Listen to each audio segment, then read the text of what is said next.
I hope this video has provided important insights into the ongoing crisis in Myanmar and possible solution for the restoring democracy and peace in our country. Now, it is my honor to invite our distinguished speaker to deliver the keynote addresses. First of all, I would like to invite Chairman of SUHAKAM, Datuk Seri Muhammad Hishamuddin Muhammad Yunus. Let's welcome Datuk Seri with a round of applause to deliver keynote address. Thank you.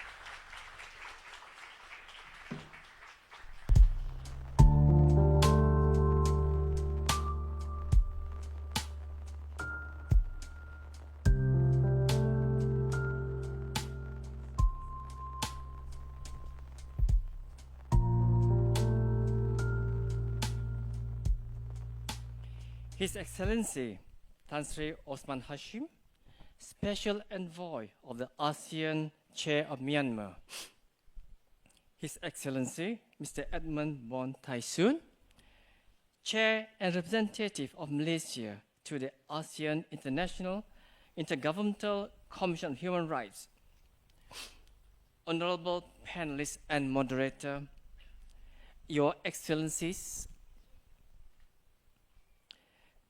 Mr. Raghunathan, SUHAKAM Commissioner, members of the media, distinguished guests, ladies and gentlemen. Salam Sejahtera and a very good evening. On behalf of the organizing partners, namely the Human Rights Commission of Malaysia, SUHAKAM, Building and Woodworkers International, BWI, ASEAN Parliamentarians for Human Rights, Amnesty International Malaysia,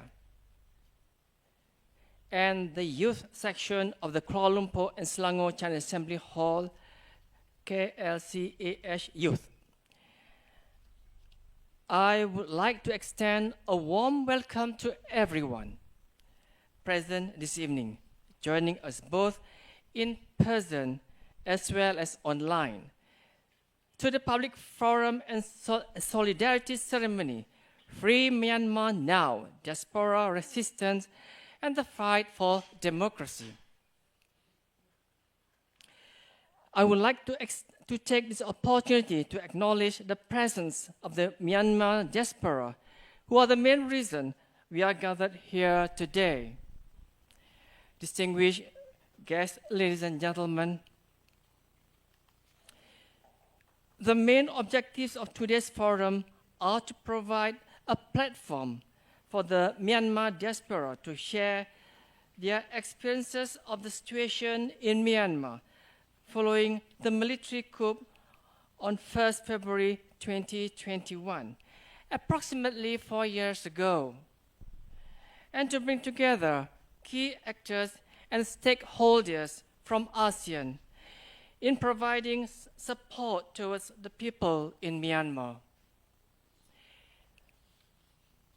Your participation and contribution in this forum will, without doubt, help us have a deeper understanding on the implications, subsequent actions by the military coup, such as the extreme brutality and horrendous use of force on civilians, denial of humanitarian aid, crackdown on peaceful protesters, and mechanisms put in place by the military to restrict freedom of movement, expression, and assembly. According to the Assistance Association for Political Prisoners Burma, AAPP. A frightening rate of around 6,000 civilians have been killed by the military over the past 4 years, and this includes women and children. In addition, over 20,000 civilians have been arrested and detained. Although it has been reported that the military's power in the country has largely diminished, the military continues to expand their atrocities and violence, both in scope and intensity. We are seeing worldwide civil disobedience campaigns and protests occurring against the military until today. Distinguished guests, ladies and gentlemen, it has been 4 years since the military seized power from the civilian government. The situation has not seen much change in terms of restoration of democracy and respect for human rights. It is evident that the developments in Myanmar has impacted not only the citizens of Myanmar, but also those who fled to seek refuge in the neighboring countries like Malaysia. As Malaysia is currently the chair of ASEAN and the ASEAN Intergovernmental Commission on Human Rights, the Malaysian government's leadership in addressing the ongoing political crisis in Myanmar carries weight and is extremely crucial and instrumental. Last year, we saw the appointment of His Excellency Tan Sri Osman Hashim, former chairman of SUHAKAM, as a special envoy of the ASEAN Chair of Myanmar, and are pleased to note that meetings and discussions in line with the special envoy's mandate have already taken place. In 2024, ASEAN leaders have also collectively agreed to maintain the ASEAN 5-point consensus as the main references to address the special crisis in Myanmar, and therefore should take on a more proactive role in implementing the 5 points of the consensus, namely, an immediate end to violence, constructive dialogue among all parties, to seek peaceful solution in the interest of the people, allowing humanitarian assistance by ASEAN, and allowing the ASEAN Special Envoy to visit Myanmar to meet with all parties. ASEAN states should not be a bystander to this crisis.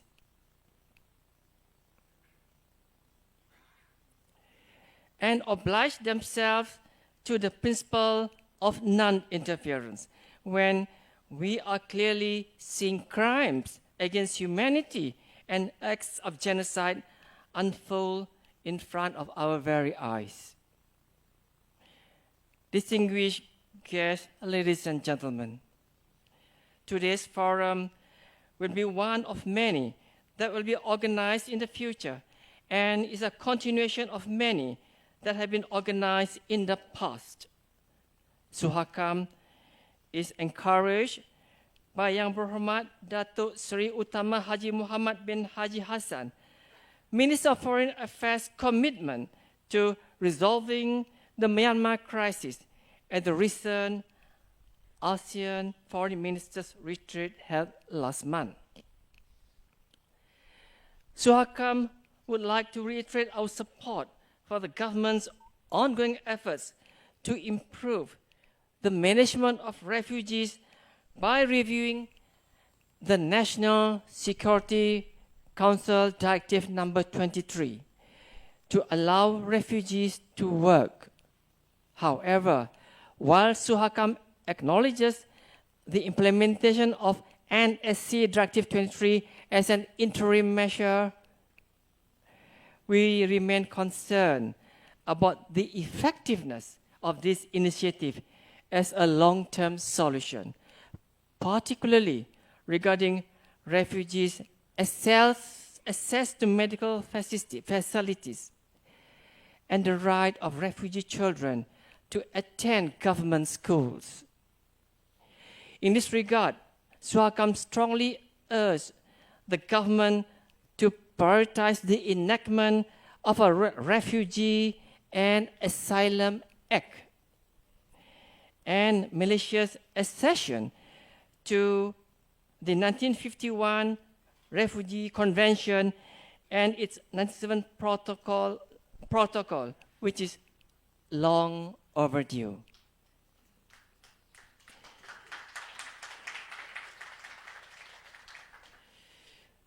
These measures will provide legal clarity, protection, and stability for refugees and asylum seekers, while also benefiting Malaysia through structured workforce integration and international recognition of Malaysia's commitment to human rights.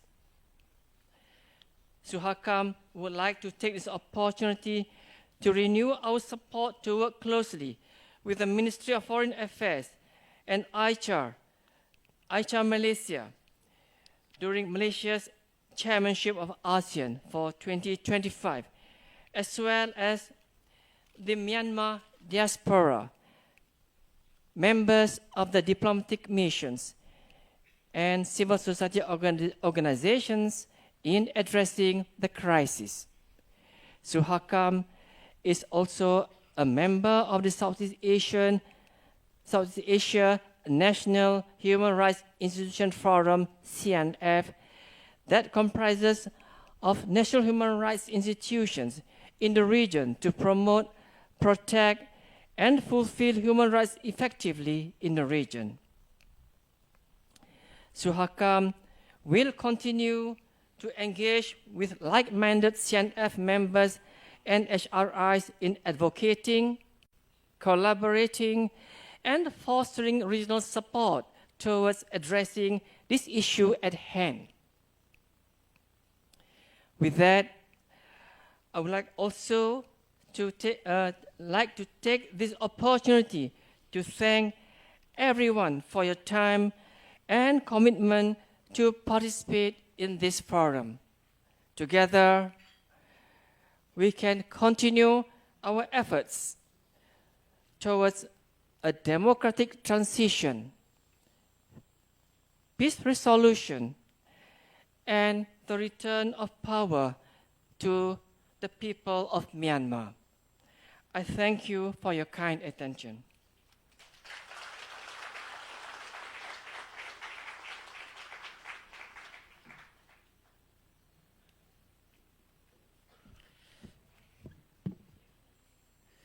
Thank you so much, Datuk Seri Muhammad Hashamuddin Muhammad Yunus, for your warm welcome and insightful remark. Next, it is time to welcome Deputy Minister of Labour, National Unity Government of Myanmar, U Johnny.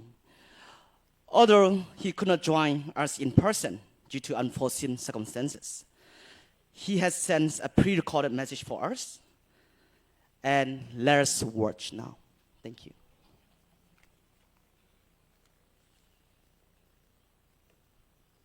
အားလုံးပဲမင်္ဂလာကျွန်တော်ကတော့ပြည်ထောင်စုသမ္မတမြန်မာနိုင်ငံတော်အစိုးရအလို့သမားဝန်ကြီးဌာနကဒုတိယဝန်ကြီးဦးကျော်နေဖြစ်ပါတယ်ဒီနေ့အခမ်းအနားမှာတက်ရောက်စကားပြောခွင့်ရတဲ့အတွက်ကြောင့်စီစဉ်သူအားလုံးကိုအများကြီးပဲကျေးဇူးတင်ပါတယ်ဒီနေ့ဆိုလို့ရှိရင်ကျွန်တော်တို့ຫນွေဦးတော်လှန်ရေးရာ4 နှစ်ကျော်ကာလကိုရောက်ရှိနေပြီပေါ့လွန်ခဲ့တဲ့4 နှစ်ဒီအချိန်မှာကျွန်တော်တို့မြန်မာပြည်သူလူထုဟာတန်းနဲ့ချီပြီးတော့လမ်းမပေါ်ကိုတက်ပြီးတော့စစ်အာဏာသိမ်းတာကိုစန့်ကျင်ကန့်ကွက်ဆန္ဒပြနေခဲ့ကြပါတယ် ဒါပေမဲ့အကြမ်းဖက်စစ်ကောင်စီကအကြမ်းမဖက်နီးနဲ့ဆန္ဒပြနေတဲ့ပြည်သူလူထုကိုအကြမ်းနီးနဲ့ဖြိုခွင်းနဲ့တပ်ဖြတ်တယ်နေပေါ်အထိကိုကျူးကျော်တပ်ဖြတ်ဖမ်းဆီးတာတွေလှုပ်လာခဲ့တဲ့အတွက်ကြောင့်ပြည်သူလူထုဟာအခြားသောနီးနာပေါင်းစုံနဲ့ပါဒီမိုကရေစီပြန်လည်ထွန်းကားရေးအတွက်ကိုဆက်ပြီးတော့တိုက်ပွဲဝင်နေခဲ့ကြရပါတယ်ခုချိန်ထိကိုကျွန်တော်တို့ရဲ့မြို့တော်လိုင်းရတိုက်ပွဲဝင်နေစေဖြစ်ပါတယ်အောင်ပွဲမရရှိသေးတော့ညာလဲအောင်ပွဲနဲ့လက်တကမ်းအခြေအနေကိုရောက်ရှိနေပြီလို့ပြောလို့ရပါတယ်ကျွန်တော်တို့ရှေ့တောင်အာရှနိုင်ငံအများစုဟာတစ်ချိန်ကကိုလိုနီနိုင်ငံတွေဖြစ်ခဲ့ကြပါတယ်ကိုလိုနီဘဝကလွတ်မြောက်ပြီးတဲ့နောက်ပိုင်းမှာခုဆိုလို့ရှိရင်နိုင်ငံအများစုဟာဖွံ့ဖြိုးတိုးတက်တဲ့လမ်းစာပေါ်ရောက်ရှိနေကျွန်တော်တို့မြန်မာနိုင်ငံကတော့စစ်အုပ်စုအဆက်ဆက်ရဲ့မှားယွင်းတဲ့စီမံခန့်ခွဲမှုတွေရက်စက်တဲ့ဖိနှိပ်မှုတွေကြောင့်ခုချိန်ထိဖွံ့ဖြိုးမှုနောက်ကျနေစေဖြစ်ပါတယ်ကျွန်တော်တို့ပြည်သူလူထုနဲ့အတူအမြဲတမ်းရပ်တည်ပြီးတဲ့ဒီအာဆီယံနိုင်ငံကပြည်သူလူထုတွေအပါအဝင်ကမ္ဘာပြည်သူလူထုကြီးကိုလည်းကျေးဇူးတင်ရှိကြောင်းဒီညနေပြောဆိုလိုပါတယ်ခုဆိုလို့ရှိရင်အကြမ်းဖက်စစ်ကောင်စီဟာရှုံးနေတဲ့အခြေအနေရှိနေပါတယ်ဒါပေမဲ့ဒီအခြေအနေကိုသူကိုယ်တိုင်ကလည်းဝန်မခံသလိုအချို့သောနိုင်ငံတွေကလည်းဒီအခြေအနေကိုလက်တွေ့အမှန်တကယ်အတိုင်းကိုသိမြင်မနေပါဘူးအကြမ်းဖက်စစ်ကောင်စီကပဲအောင်ပွဲတွေရနေတယ်လို့စစ်ကောင်စီကပဲနိုင်တော့မလို့ထင်အောင်ထင်မှာတွေးနေကြတာတွေကိုလည်းကျွန်တော်တို့မြင်နေရပါတယ်တကယ်အရှိတရားမှာတော့ကျွန်တော်တို့ပြည်သူလူထုကမကြခင်မှာအောင်ပွဲရရှိတော့မှာဖြစ်ပါတယ် ILO COI ရဲ့ချန်ပီယံတိုက်တွန်းချက်တွေကိုလုံးဝလေးစားလိုက်နာခြင်းမရှိပဲပြည်သူတွေကိုအထမစစ်တိုက်ခိုင်းနေတဲ့လူသမားသမဂ္ဂတွေကိုရဲကျက်ဆက်ဆက်ဖြိုခွင်းနေတဲ့အကြမ်းဖက်စစ်တပ်ကို ILO Article 33အရအရေးယူမှုမှာနီလန်မျိုးစုံနဲ့ပူးပေါင်းပါဝင်ပေးဖို့မိတ်ဆွေအာဆီယံနိုင်ငံတွေနဲ့ ILO ဖွဲ့ဝင်နိုင်ငံအားလုံးကိုလေးလေးနက်နက်တိုက်တွန်းလိုပါတယ်အဲ့တော့ကျွန်တော်တို့တိုင်းပြည်ကိုတည်ငြိမ်အေးချမ်းစေလို့တည်ငြိမ်အေးချမ်းလို့တယ်ဒီမိုကရေစီအသီးပွင့်တွေဖြစ်ထွန်းလို့တယ်လူ့အခွင့်အရေးအလုံသမားအခွင့်အရေးအမျိုးသမီးကလေးငယ်စတဲ့အခွင့်အရေးတွေဖွံ့ဖြိုးတိုးတက်လို့တယ်ဆိုရင်ကျွန်တော်တို့နေဦးတော်လှန်ရေးကိုအားပေးကူညီပြီးတော့အကြမ်းဖက်စစ်ကောင်စီကိုနှီးမျိုးစုံနဲ့ပိတ်ပင်တားဆီးအရေးယူဖို့လိုအပ်ပါတယ်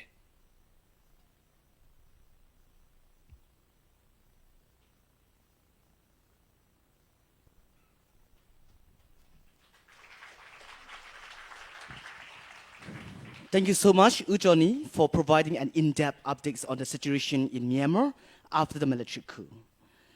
Now, I would like to invite everyone to join me to invite Chair and Representative of Malaysia, ASEAN Intergovernmental Commission on Human Rights, AICHR, His Excellency Edmund Tyson. Let us welcome His Excellency to the stage for keynote address. Good evening, everyone. Very packed room, and I see a lot of people standing up.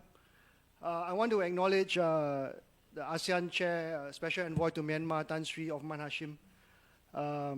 He was my boss when I was in the first term at AICHR 2016, and I've known him to be a very resolute and dedicated civil servant, and now one of our leading diplomats. And I'm sure that he will do his best to try and find some peace and solution to this long-standing crisis. And we need to provide that kind of support and encouragement, as well as the understand the limitations and dedications, limitations and the work that is being put in by our special envoy. I also want to acknowledge Dr. Sri Hishamuddin Yunus for leading SUHAKAM. SUHAKAM is one of the braver organizations in this country that continue to fight for human rights, supported by Parliament and supported by members of the Commission, like my friend Raghunath Kesavan, who's here today. We need to also continue to support SUHAKAM as an NHRI.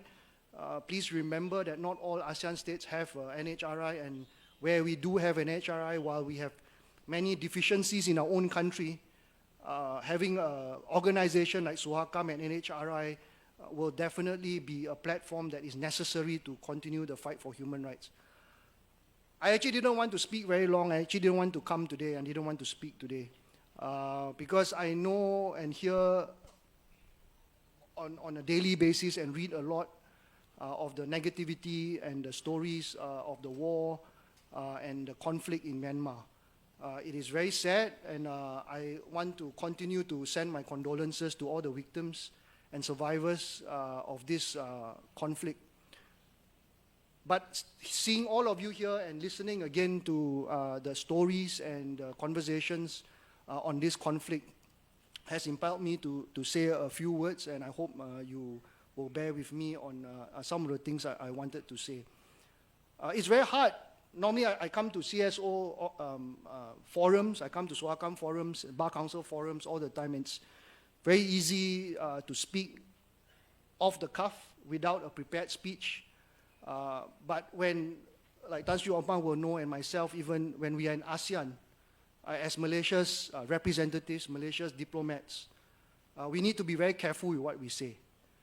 We also need to be very careful with the language that we use, no matter how angry we are, no matter how emotional we are.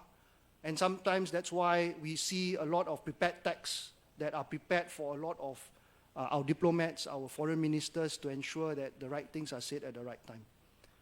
So coming to this type of event, I'm not sure whether I'm coming here as a lawyer in my firm that does human rights work, or I come here as chairing the ASEAN Intergovernmental Commission on Human Rights as a representative of Malaysia. But seeing how I've been asked to describe my own thinking about this, I want to speak off the cuff without a prepared text as to certain things that I want and I hope all of you will understand in navigating the maze, this difficult situation, a very complex situation of the conflict in Myanmar. As you know, Myanmar has been in conflict for a long time. This is not a situation and this is not a one-off issue, but what we have seen is that despite the international community and Malaysia being one of the leading voices in ASEAN, calling out possible genocide of the Rohingyas at that time, and people were saying, why are you saying this type of things? Why are you breaking ASEAN consensus? And you know the poetry, right? You know the poetry. If you don't say anything, they'll come for you, and then there'll be no one who'll speak for you. And today what you see is not only a minority group that has been oppressed, or a minority group that has been suppressed, or a minority group that has been targeted, but you see that the conflict has involved great number of communities, whether you are Rohingya, whether you're not Rohingya. We have seen that the conflict involves the people, all the people of Burma, and you see that this conflict has spread not just against minority groups, but consistently on the majority groups. And you can see what we have seen. We have seen how ordinary people, and I was just asking Tan Sri just now, how many civilians have died from this conflict? 6,000, 7,000, maybe more. Right? We have seen that this conflict is a conflict that no longer is just confined to one group and no longer confined to just a few minority groups who are taking arms, but has spread across the region, and we have seen the negative news and the atrocities. So what has ASEAN done? What has Malaysia done, for example? I can speak from my own experience. For us, representing Malaysia, we were the first to speak out against the issues of the Rohingyas as way back as 2016, 2017, 2018. So to such an extent that there were two of us that had to make a minority statement, breaking consensus at the AICHR, because we had tried our best our very best, even discussing it with the representative of Myanmar and the governments as to how they would respond to the Rohingya crisis. If you recall, even at that time, the Rohingyas were being sent around, leaving Myanmar, and there were countries that were either pushing them back or accepting them. Recall that time. And then at that time, there were people that were saying, you are doing something that ASEAN doesn't normally do. But we say that we cannot stand watching things that are happening before us when we are in some position of influence and do nothing about it, because we do not want blood on our hands. Fast forward a few years later, you now see that whole gap from 2018 right up to 2021, right up to the coup. The conversations and the discussions about the brutality in, and the issues of the elections, issues of democracy in Myanmar was also discussed within the walls of the ASEAN corridors. And we had 4 representatives. I wasn't there, but we had 4 representatives, Thailand, Singapore, Malaysia, and Thailand, Singapore, Malaysia, Indonesia, who made a statement in 2021 post-coup. Because again, AICHR could not gain consensus as to issuing a statement on the military coup. Then you now see, after the discussions, that this issue had gone up at a very high political level where the ministers had to decide to do something. And that's where we have the 5-point consensus. And that's where we have now, and the past, every year we have the special envoy that tries their best to try and implement the 5PC. I have gone around in my short time since I was taking on this role as chair. I went to a few places in Thailand. I've been speaking to many groups, whether from CSOs or from the ethnic groups. And the one call that I would keep repeating, that I keep hearing, is that the bombing must stop. That has always been the first call that people keep saying to us. I hear, I listen, and we keep trying to do what we can in our advocacy to talk about that. So in terms of the 5PC, of course, the issue of ceasefire is a key issue. Humanitarian aid is another issue. But I think what we are hearing is that the bombing must stop.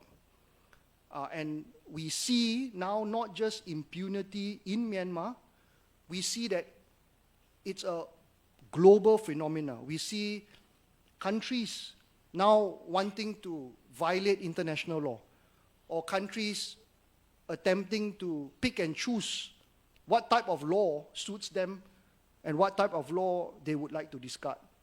So this issue, of course, not diluting the seriousness of what is happening in Myanmar, is something that we really need to be concerned about. And in terms of human rights, we have made our undertaking this year at AICHR to look during Malaysia's chairmanship into the issues of peace, into the issues of conflict management, conflict resolution, peace-building initiatives, and how from there we can try our best to enhance the growth of development in different countries in ASEAN, including in Myanmar. So the issues of how peace are related to sustainable development, how peace are related to inclusive growth, how peace is related to the right to development. So in ASEAN, everybody has a right to development under Article 35 of the ASEAN Human Rights Declaration. And the right to development includes social development, economic development, cultural development, and political development. All these spheres of the right to development is something that we need to look at, we need to keep pushing, keep encouraging, and from our part, I have said many, many times that we will have to stand as human rights representatives, as commissioners. We have to stand, I speak for myself, we have to stand for the victims and survivors of human rights violations. We are not there, despite us, you see on Facebook, on social media, despite us seeing a lot of meetings and a lot of discussions and a lot of shaking of hands and a lot of dinners. These are the diplomatic efforts that are made in different arenas and different issues. However, what is important is that the messages that come through these events, the messages that we try and portray, we try and advocate for, rest assured, for my part, I can say, and I'm sure for Malaysia's part, we can say that we will do our best.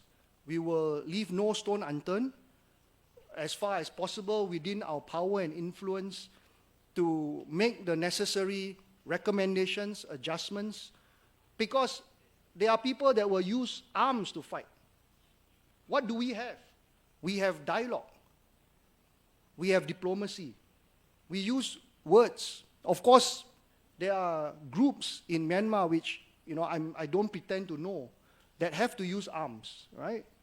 And that's why you have a situation where one side is saying they are terrorists and another side is saying they're terrorists. I'm not here to judge. What I think we want to do is to say that we need to stop the conflict. We need to provide peace, but the peace must not only be negative peace. It must also be positive peace. Negative peace is just an absence of conflict, absence of violence. But positive peace means that we need to help countries, not only Myanmar, but around ASEAN, if we're talking about ASEAN countries, to build up political, cultural, institutional structures that will provide for the better standard of living for everyone. And this, I can tell you again, will be one of our goals for this year. We have been working very hard. It's not easy because we have to get capacity. We need to coordinate with a lot of people. We need to try and convince a lot of people. And we may not be able to do it in 1 year. Speaking for myself, I'm sure maybe Tan Sri or Datuk Sri is the miracle workers can do things in a year, but it is a long haul. However, what is really important is that whatever that you are feeling, the negativity, the things that the negative news that we see on headlines, we are also feeling. And we also feel the emotions that come from these negative news. You do your part, you have a role, we have a role, we do our part. And that's why today we are here speaking to each other, collaborating with each other, and I invite you this whole year to connect with us, connect with our team. We are looking at different platforms and different workshops and different initiatives to do what we can do within the powers and influence that we have. So thank you very much. I hope I've not taken too much of your time. And I hope you have a good session. Thank you, Your Excellency. I would like you to remain on the stage for a while.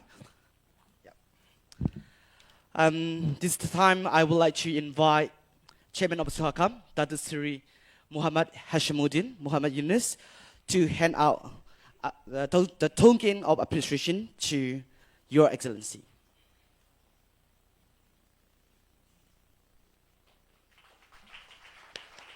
Let us give a round of applause.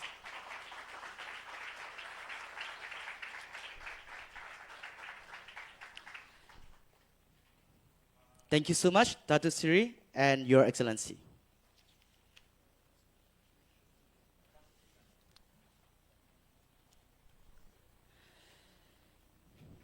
Before we proceed with the next agenda, I would like to invite everyone to remain seated at your own seat for the official photo sections. If you are comfortable being photographed for the event record, please join us. If you are not, you may step up. Thank you for this moment.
Now, we have arrived at one of the most anticipated part of this event, the public forums.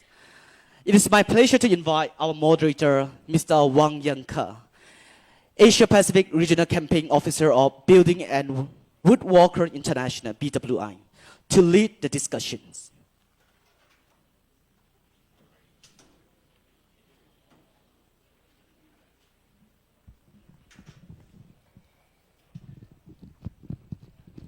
Hi everyone. How are you? Good? Yeah? Are we here together with Myanmar? Myanmar people? Not the military junta, of course. Yeah? Alright, so good evening everyone. So my name is Yanke. I'm the BWI Regional Campaign Officer. So first of all, I would like to invite the speakers to here. Bear with me because I know that it's 8:30 right now and we haven't started the panel, right? So I would like to invite Mr. Raghunath Kesavan as the Commissioner of Human Rights Commission of Malaysia, SUHAKAM. Please welcome. Madam Mahi Ramakrishnan as the founder of the Beyond Borders Malaysia. James, the chairman of the Alliance of Chin Refugees.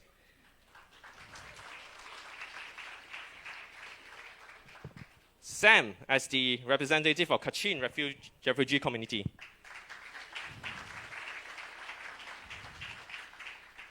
And then also Rahmat. Rahmat, are you here?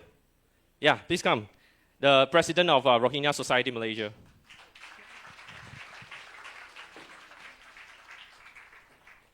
So you can see right now, yeah, because usually the NGOs, trade unions, we have the financial constraints, so that's why we do everything together. Yeah, I'm the moderator, but at the same time also carrying the chairs. But if possible, is it okay for me to help me to move this podium?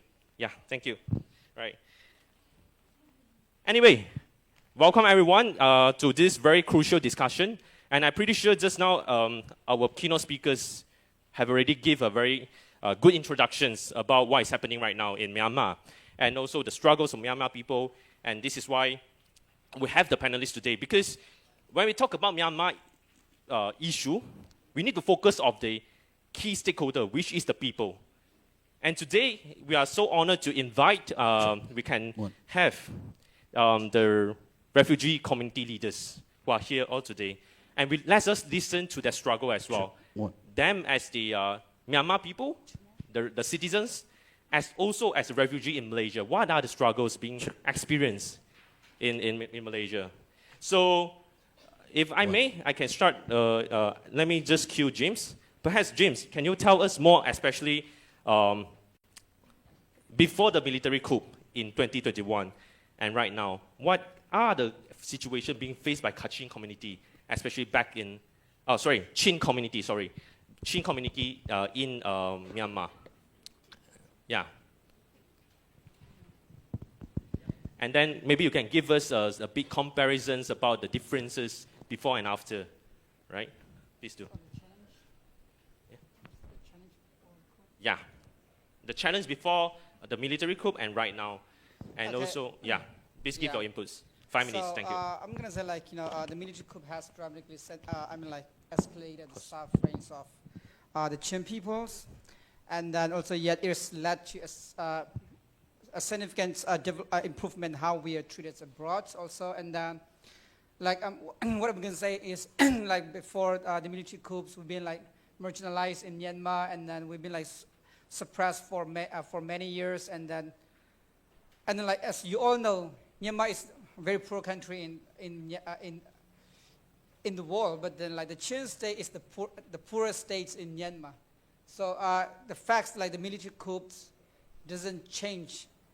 I'm going to say the sufferers of the Chin peoples, and also we are always marginalized, and also we are often overlooked after the military coup. Also we are always overlooked on the discussions of Myanmar displaced communities. And our peoples, many of whom have fled decades of persecutions, continue to face discriminations and lack of legal recognitions, and also severe restrictions on our rights. Yeah. How about Kachin community? Can you share us more about the struggles before and after?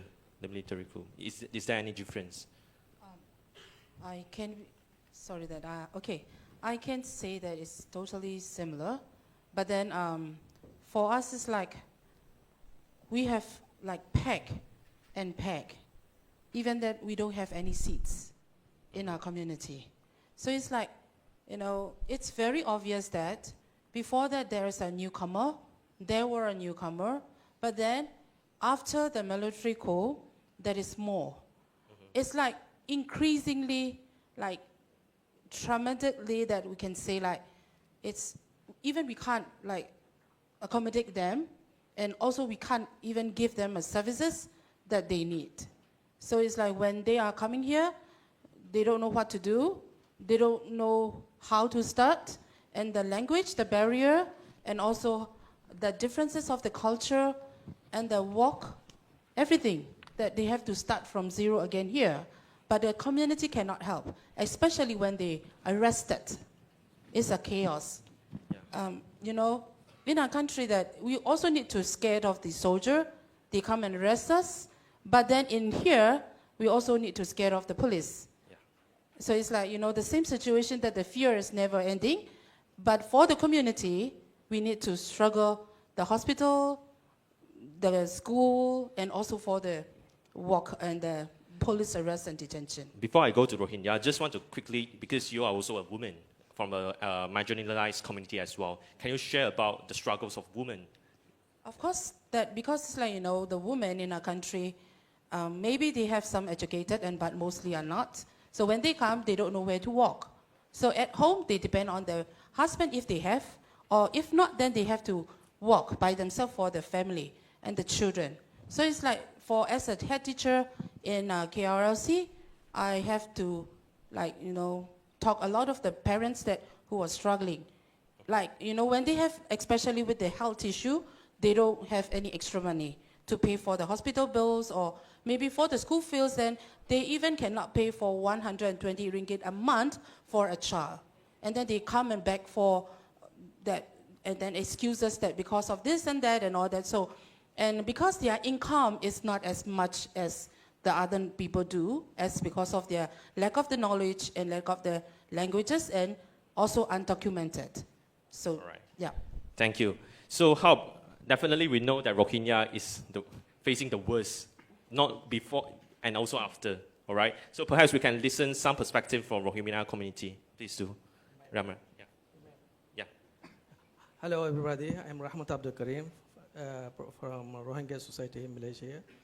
So actually, we are forced to become stateless in Myanmar since 1982. Prior to that, we were having full rights of freedoms, like we used to represent our ID, but we don't want to talk about the history here. But since very long time, we have been waiting for democracy. And when there was a democracy, so actually Aung San Suu Kyi, she wanted to bring some changes, but it was very sad thing, even though she was a winner, and the military did not recognize her result, and there was a coup. So our hope, when there was a hope at the start of the democracy, but the hope faded because again the military rule came again. So our people, as James said, Chin is a poorest state. I was thinking the Arakan is the poorest state. But our people are very hard worker. This way they survive in working as a farmer, fishers, or have been working in plantation. They were able to survive without very basic help from the government, as they were recognized as a stateless people. So things happen, you know, the military, the destabilization grow. We were thinking there will come peace, but we did not see the peace, and our people started to migrate. So people come here by boat, and every time a boat come here, from the local Malaysians, there is a huge hate speech, because thinking if you love these people, a lot of people will come here. So maybe that is why. It is not because Rohingya are bad, but Malaysian thinkings, more boat people will come, and this is something like they think it is a danger for the country. But I am telling you, we Rohingyas are genocide victims, and we request you to just to be patient with us. One day we will go back. I hope we all one day will go back when there is a stability, peace, and democracy. Thank you. Yeah, thank you. You can elaborate more later also as a refugee in Malaysia, as well as like what do you hope for later. But I will put Mahi on the spot, all right? So can you tell us more about, as a long-term observer, you have observed these democracy struggles, right, for decades, even before the military coup in 2021. So why actually it seems like there's a flaw in the system itself? The conflicts always happen between the ethnicity. We also know Chin, Kachin, and also Rohingya are always being marginalized in the Myanmar. So what do you think? Is it any kind of political factors, ethnicity, or economic factors that you see this conflict cannot be resolved? Yeah, and always have a new military This certainly wasn't the question you had for me, right? Yeah. Certainly putting me on the spot. So I think that the most important thing here is to understand that the military rule and its power, it's very much entrenched within the system, within the constitution, especially after 2008, which enables the military to hold 25% of parliament seats. And that means that they are holding powerful ministries like, border control, home affairs, defense, for example. And this has serious implications on the socio-economic political sphere of the country. For example, they also control the economy because they control power, because they are so entrenched. So what they're doing is they're controlling a large section of the economy through state-owned enterprises and crony capitalism. And this has in turn ensured that there is no growth for institutions, which means that when you look at the media, when you look at political parties, when you look at institutions, when you look at the civil society organizations, you see them as weak. Now, of course, you have identity politics in Myanmar, and the National League for Democracy, Aung San Suu Kyi, is a clear example of that. But that's not institutional strength. That's identity politics, where it's about her popularity, right? So if you really take a step back, you'll understand that there is no robust decentralizing of political structures. And this has, impacted the various communities. It has impacted the resistance movements in Myanmar. But I would like to talk a little bit about what Teacher Sam said. She spoke about how women are adversely affected. And I want to point out that every time we have a conversation, we talk about women, peace, and security in passing. Mainly because, out of the 10 member states, only 3 have, national action plan on women, peace, and security. But when you talk about ASEAN, you immediately think of Myanmar, and you think of the conflict, you think of sexual violence. Yeah. But none of us are actually putting thought, action, or strategies to actually look at protection mechanisms for conflict-related sexual violence survivors. That's completely lacking. So, I think that, it's good that we are talking about this, but it's also good to understand that the entrenched political power of the military is the one that is actually very much, has deep hands in everything that's happening in Myanmar. All right, thanks, Mahi. Very good insights. Yeah, and we all know when people clap for you. Yeah, so then I will just go to Mr. Raghunath. Perhaps you can tell us more about, especially you are the commissioner, SUHAKAM. What did SUHAKAM did so far for Myanmar issue? And also, I just want to ask, especially because people also criticize Malaysia as well as a government, because they talk a lot on this issue in Myanmar, but when it comes to the refugee issues, it seems like a bit lack of actions. So what is your view on this? I think for SUHAKAM, we look at the Myanmar situation as two-pronged. One is the Rohingya situation. Secondly, of course, the military dictatorship, the junta, what's happening in Myanmar. The solution for us is there must be a place for the minorities in Myanmar. Right? So that's very important. So in any solution for Myanmar, refugees must be allowed to go home. That's extremely important. And we have spoken to quite a number of Rohingya groups in Malaysia. Every one of them want to go home. That's a fact. And I think when we speak about change, even from the NUG, we have not seen any policy in relation to the Rohingyas. That's lacking. So the concern we have is this: if you want support and acceptance by ASEAN and also the world community, you have to address the Rohingya problem. You must accept that they are part of Myanmar. If that is not part of the solution, it's going to be very difficult to find a just solution for what is happening in Myanmar. So that's very important. That's number one. For us in SUHAKAM, when we look at the issue of Myanmar, it has to be a holistic solution. The Rohingyas, the political solution in Myanmar in terms of how elections, for instance, how the election, obviously is not the right time for elections. That's a fact. And I think the Malaysian government's position has changed. Initially, they were in support of having elections. Now they said, no, it's not the right time to have election, for instance. So that is the position of SUHAKAM. We want a holistic solution to what's happening in Myanmar. On the second point, to be fair, as His Excellency Edmund Bond has mentioned, amongst the ASEAN nations, Malaysia is the strongest one who has spoken out on the issue of Myanmar and the Rohingyas. And even for SUHAKAM, because of this consensus policy within CNF as well, CNF is the organization of human rights commissions of ASEAN.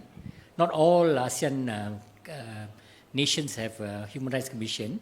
Myanmar, the National Human Rights Commission of Myanmar is part of CNF.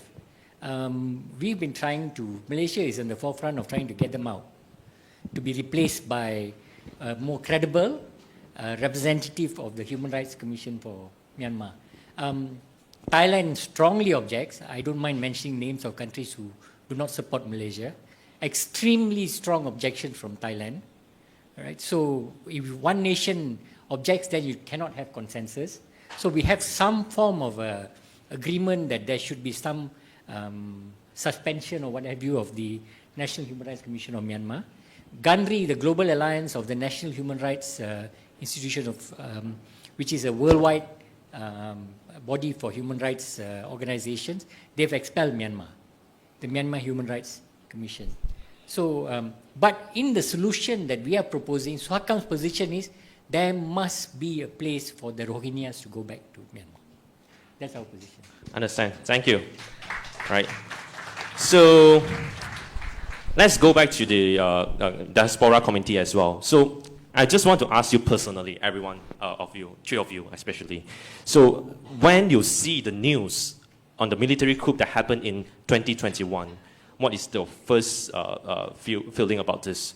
Do you feel like you want to go back? You want to, fight for the democracy? How do you feel? And actually, what you as the Diaspora Committee in Malaysia, what kind of resistance you are trying to participate, and how do you contribute to the resistance back in Myanmar? Yeah, perhaps anyone want to start first? Oh, you will start first, Rahmat. Please do. Yeah, I just want to tell the Myanmar people that military should not be in politics, because it is a theory or this is just logic. So if they want to be in politics, then they can resign from their military post and then serve as a civilian. So this is the basic thing. All over the world they are practicing this.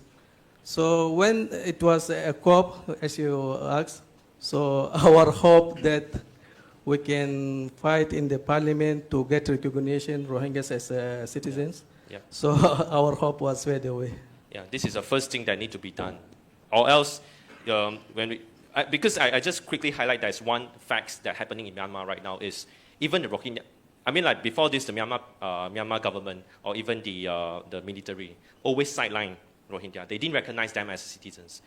But when the military found out that they have not enough army to fight the war, they forced them, the conscription, to get them into military. Yeah, am I right? So this has to be condemned.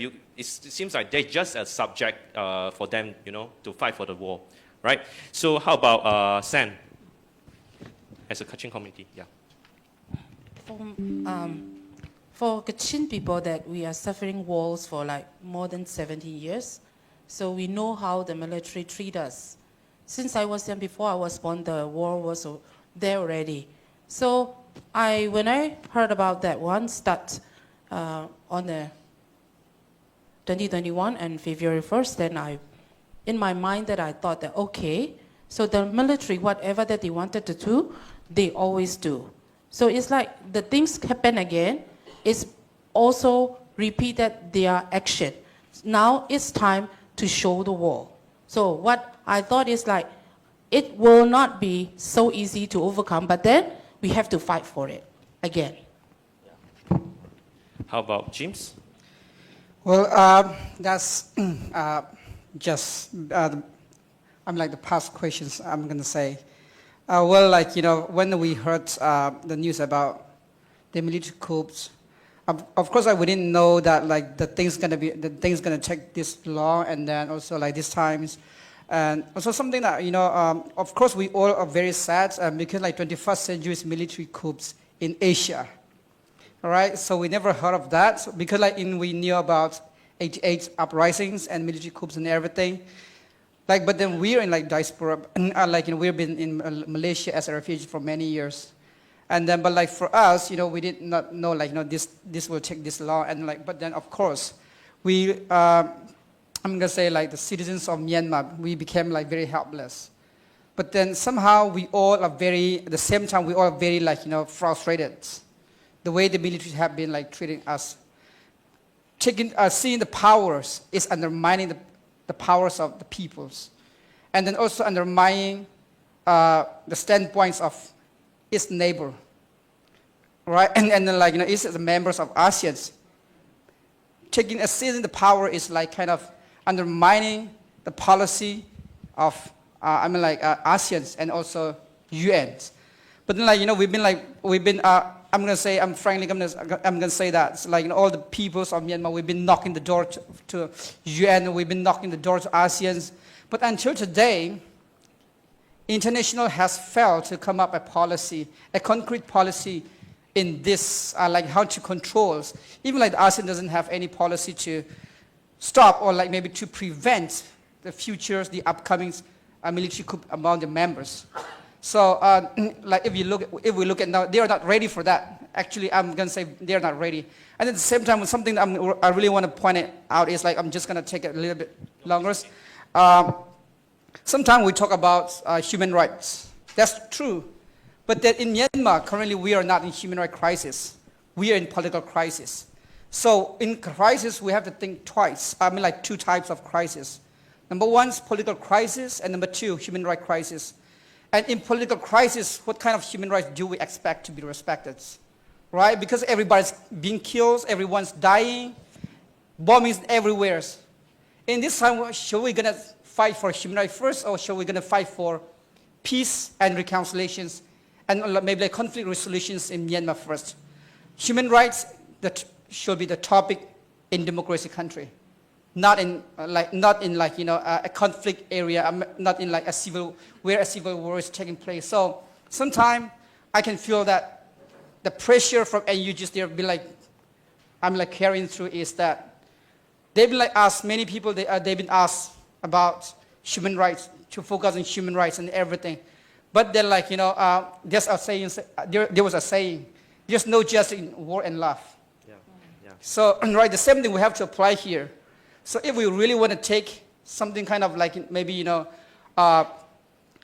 for ASEAN and UN also they have to come up a policy how to support Myanmar people to overcome this political crisis first. Under the guns and under the bomb, there's no values of human rights. There's no life of human rights. That's something that I want to highlight. Thank you so much. Thank you, James. So we talk about the struggles, we talk about the resistance, we even talk about how the military being cruel and a lot of atrocities that happen in Myanmar. But we also notice that there's a case whereby the reports from Amnesty International talking about how the field was being sponsored, or not sponsored, being transferred to the military and use the field to fuel the jets and to kill the civilians. So, and part of it, we also know that ASEAN, some of the ASEAN government also being involved. So, Mahi, I just want to ask you, like, is there any solution on this, and how are we going to address this?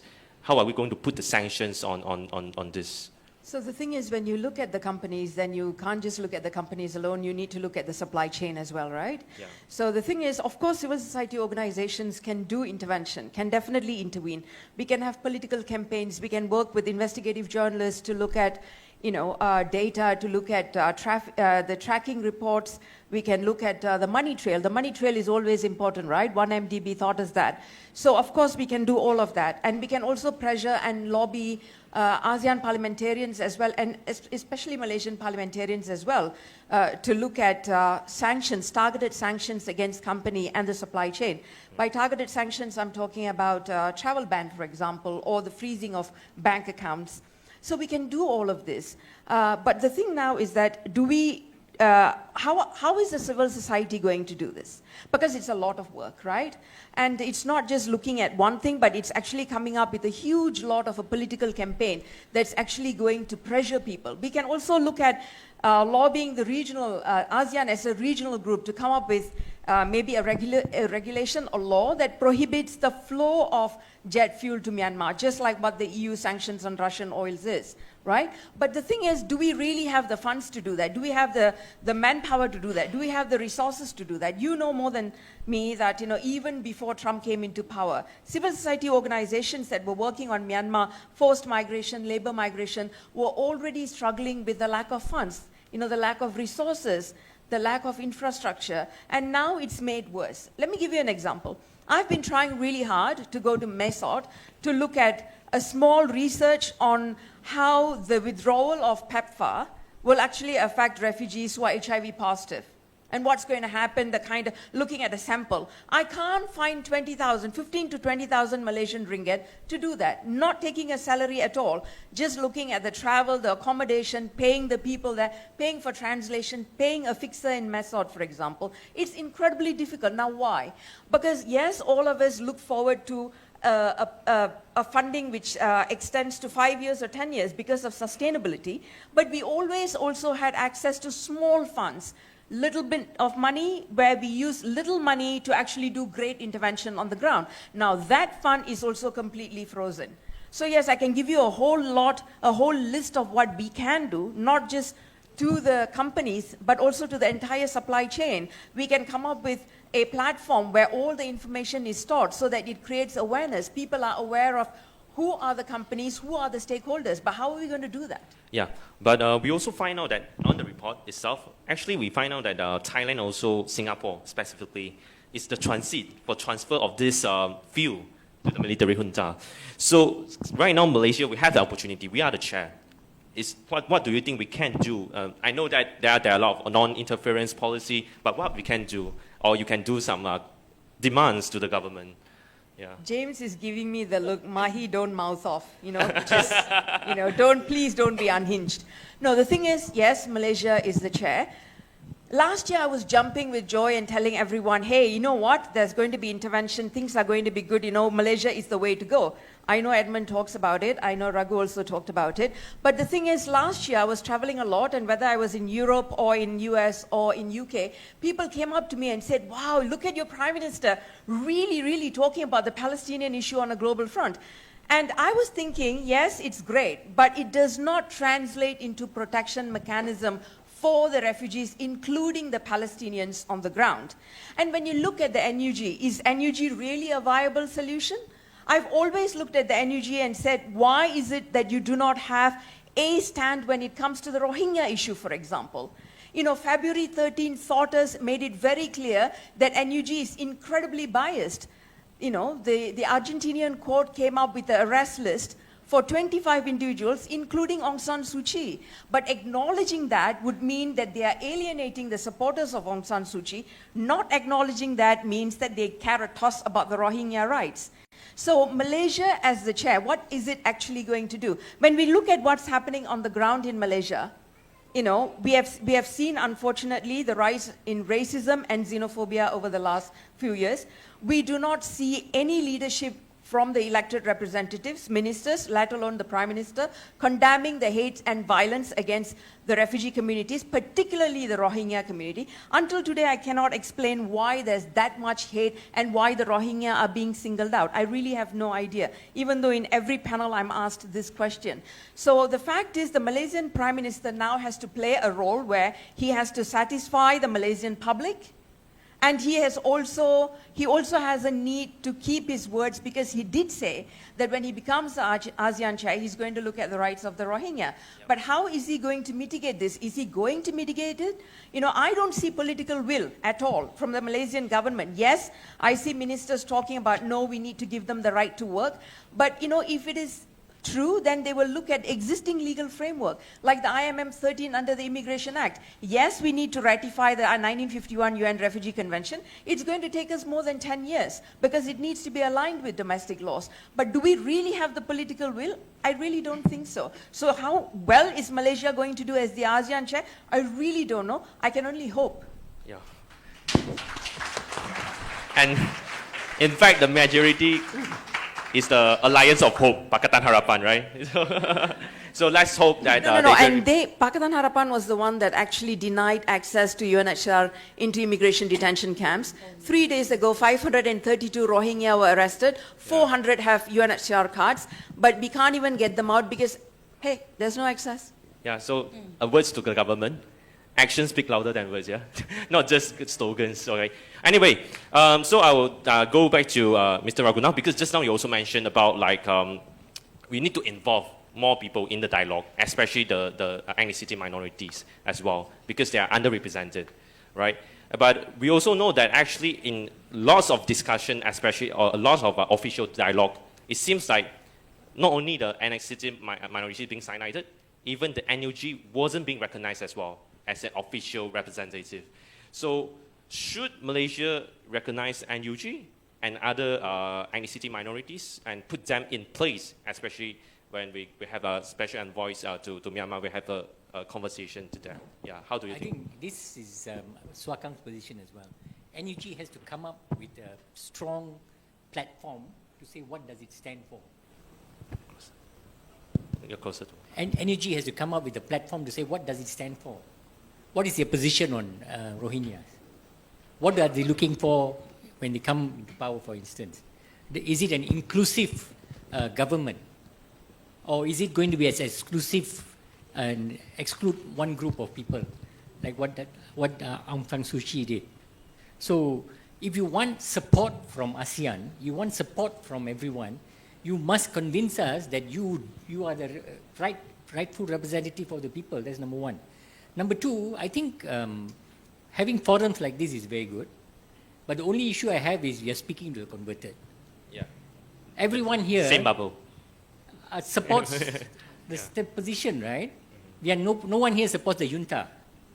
I think beyond this, what we should do is lobby the members of parliament.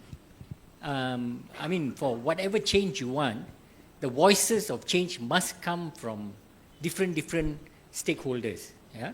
Not only CSOs, the politicians should be made aware, and it's our job, all of us, to approach them, to educate them on these are the issues that they need to understand. And if you want a solution, if everybody in Malaysia hates the migrants so much, and if you really want them to go home, find a solution in Myanmar, right? So if you put that into their heads to say that the solution for refugees in Malaysia is to ensure that their home country is safe for them. So if you can do that, I think that's a buy-in for everybody. That can be done. And in terms of ASEAN policy on Myanmar, you're talking about jet fuel, for instance. All the ASEAN countries are heavily invested in business in Myanmar, right? Even wood processing, a lot of things. Yeah. Everything, banks, what have you, everything is there, right?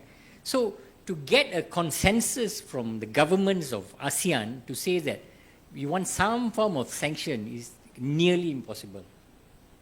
So the only way that can be done is to convince your parliament, your parliamentarians, in, say, the Malaysian Parliament to say, look, yes, if 1 or 10 members of Parliament who are not part of the government stands up and say, what are we doing about Myanmar? What about the solution to Rohingyas? Do they have a place in the NUG, for instance? These are questions that parliamentarians should ask. But our SUHAKAM's experience with parliamentarians is that if you don't reach out to them and knock their heads and shout into their ears, they will not understand anything. Yeah, so right. we have to work harder than this. If you, outside this room, maybe 3% of the people of Malaysia has heard of the 5-point consensus or the NUG. Who is NUG? What is the solution for NUG for Myanmar? So, although we are at the doorsteps of Myanmar, yet for us it's so distant and alien for us. That should not be the case, right? There's more awareness of the Palestinian issue than the Myanmar issue. So we need to ramp up the awareness programs for people who are outside this room. Yeah, so a mission to everyone here. Yeah, next time when we do this kind of forum, share it widely to your friends, your colleagues, and even those who doesn't understand the Myanmar issue. We need to expand our bubble. Yeah? Anyway, thank you. I like how you're being critical of the NUG because even though NUG keep on asking people to recognize them, but in fact they are not resolving among themselves, bringing all the ethnicity together, right? But anyway, there's one thing that's going to happen in this year, which is the election is going to come very soon in Myanmar, which military junta has said it before this, right? So, but we all know it's going to be a sham elections, whereby it's just a fake election, just to let the military junta to get back that legitimacy. So I want to ask all the panelists here, right? You, especially you as the Myanmar citizens, right? How do you see this, and what is your call to the governments all around the world? Right? How should we denounce it? How should we put a stop on this? Are you looking for a election as a solution, or you are looking at other peace resolutions? Yeah, please. Maybe we can start with James. Okay, my questions to the international community on this election is that, are they going to continue condemning or just sanctions? Because yeah, like from international we say, do not recognize the military, do not recognize everything, do not recognize these things to the international communities and everything. But then until today, as they have mentioned, they still continue investing in their business. Despite there are so many calls for sanctions. Like things still going on, like, let's say, but like these elections, and for me what I can see is this election is the only hopes that the military Myanmar alliance has that exists in international,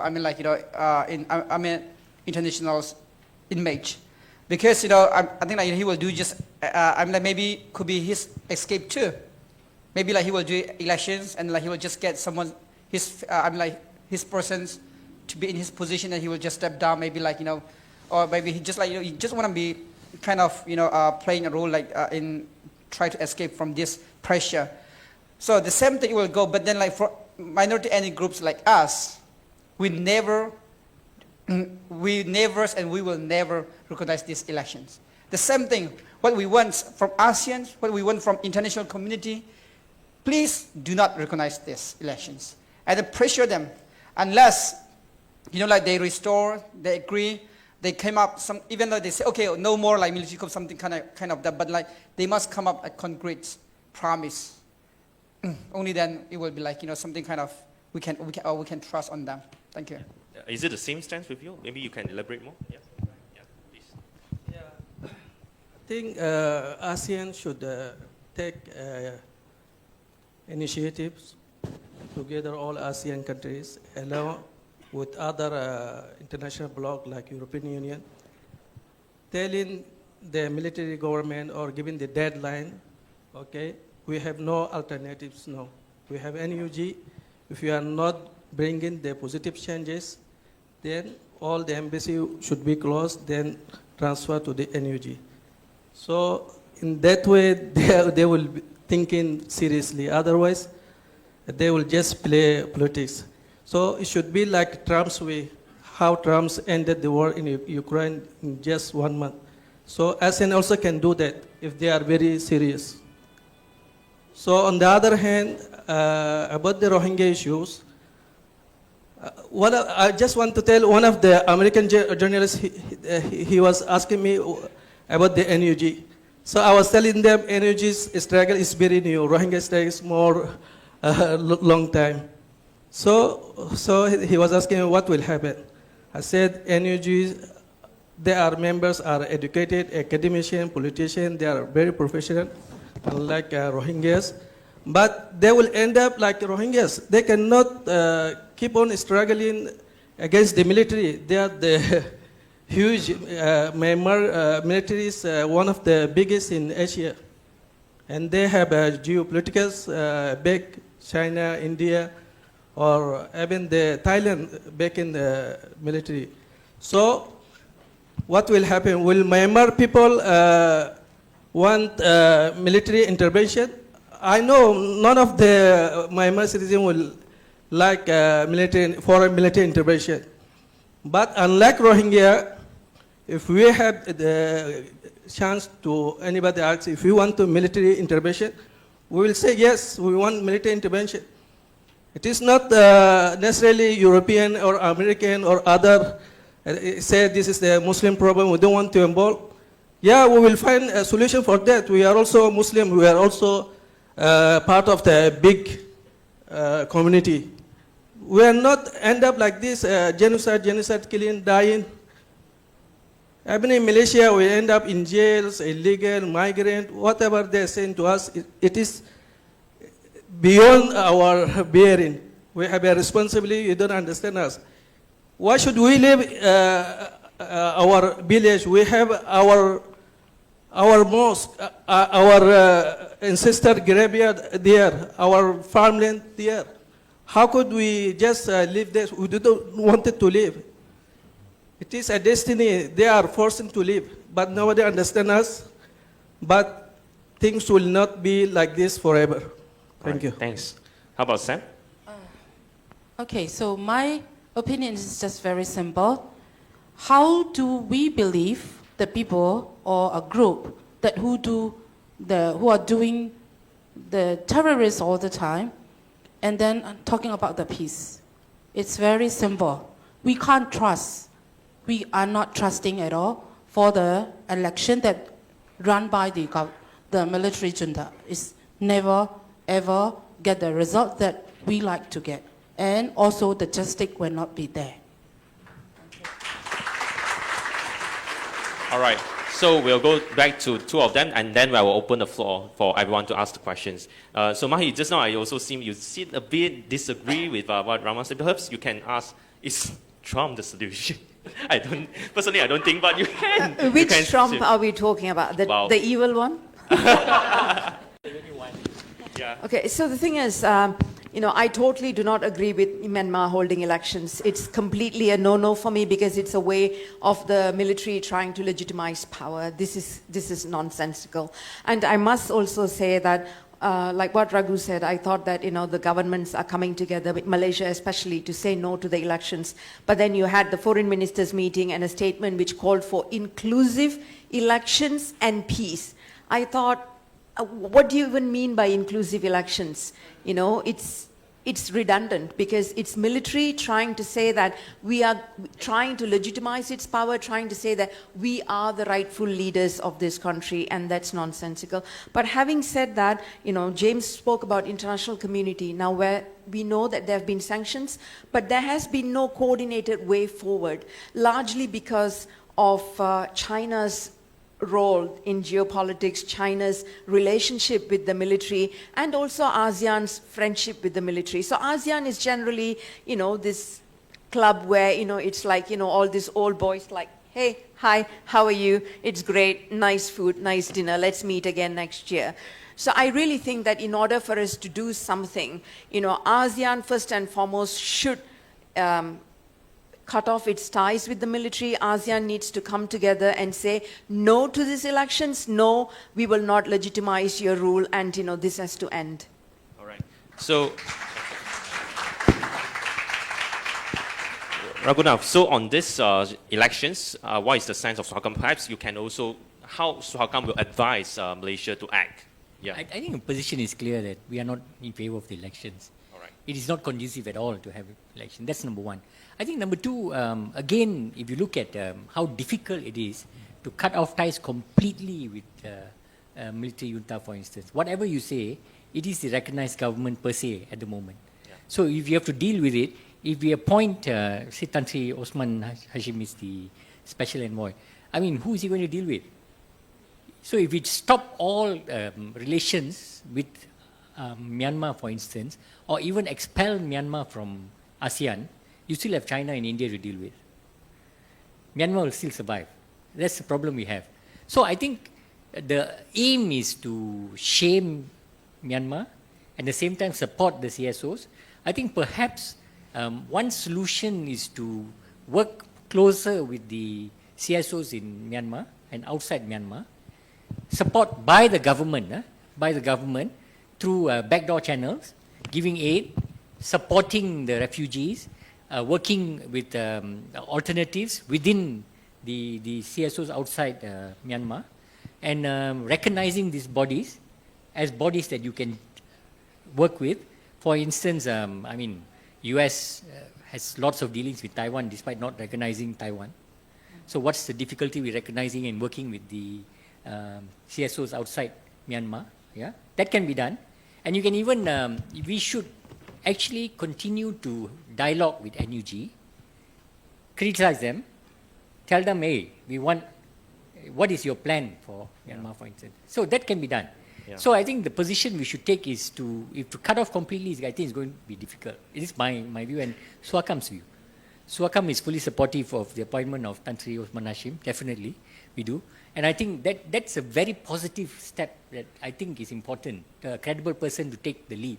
Yeah. And the position would be to ask Myanmar, what is your plan? How are you dealing with all these issues, right? We have the same problem, even at the level of human rights bodies within ASEAN. Thailand has a fantastic record for human rights, the Thai Human Rights Commission, except for Myanmar, right? So it's so difficult that, can you imagine that you are a human rights organization recognized to do human rights work, and yet when it comes to Myanmar, we can't even find a consensus. Sure. That's shocking, isn't it? So that's what we are dealing with. So it's a paradox in a way, but at the same time, we cannot walk away from this situation. Walking away from the problem would be walking away from the people of Myanmar. Right. Thanks, Raghuram. Round of applause. Yeah. So this is our first round of the panels. So, but I'll open to the floor. Any questions from the floor? One ask. Yes, I saw one hand. Let's get three. 1, 2, 3. Any more? Okay, 1, 2, 3. Behind there. There, please. Right. Yeah, it's enough. Let's keep the 3 mics at here. Yeah, it's enough. Yeah. All right. Please address yourself and yeah. Hi, my name is Wei Wei, and I'm an NHRI program officer from Forum Asia. Forum Asia is the secretariat for ANI. ANI is the Asian NGO network for NHRIs. We are a membership-based network working towards strengthening NGOs across the Asian region. So we're a network of CSOs and HRDs from across the region. So I would first like to say thank you to our moderator and panelists for the very rich discussion. I have 2 questions related to the MNHRC. My questions are directed at the Honorable SUHAKAM Commissioner.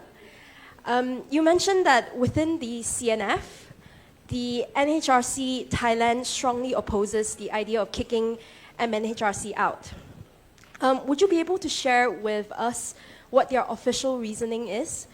This is because, as a network, we are working with our Myanmar CSO colleagues to strongly advocate to APF, the Asia Pacific Forum for NHRIs, as well as CNF, to immediately terminate the membership of MNHRC. So it's important for us to know what the barriers are currently so that we can work around with our advocacy. Secondly, now that the Global Alliance for NHRI, GANRI, subcommittee for accreditation, Ganri SCA, has decisively removed the accreditation of the MNHRC and will soon officially remove its membership from Ganri. APF will also soon follow suit by terminating MNHRC's membership. Would this make it easier for CNF to reach consensus in terminating MNHRC's membership in CNF? All right. And just one last thing. Quick one. Yeah, please.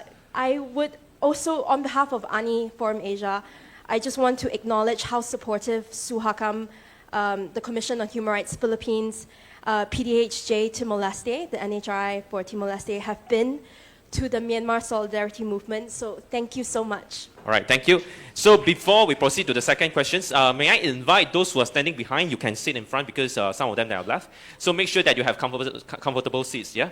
Yeah, please do. Please address yourself and let's keep it in 1 minute because we have more to come, yeah? All right, please do. Good evening. My name is Sadiq. I'm from Myanmar Diaspora community, so just working for the Myanmar people. Just my questions. Myanmar election is actually this is a sham election they are preparing.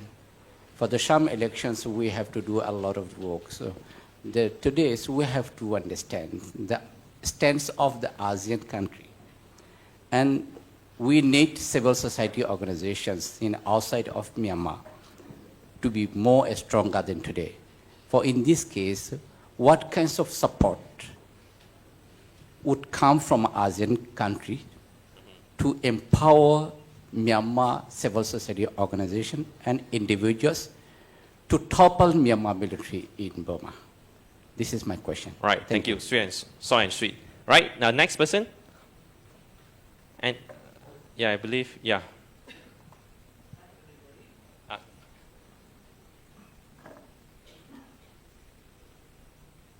Sorry? Yeah. Yeah, mine is not a question, but a request. Now, a lot of raid has been going on, and we heard that these people are going to send back to Burma. And it is, at this time, I would request ASEAN countries not to send these people back because none of them reached their home. Instead, they got to the military base camp, and then they were trained, and then they were sent to the killing fields. And then they are doing this, sending these people as a human shield. So I would like to request that, mention this in the ASEAN forum, and then not to send these people back at this moment. Yeah. Thank you very much. I agree with you.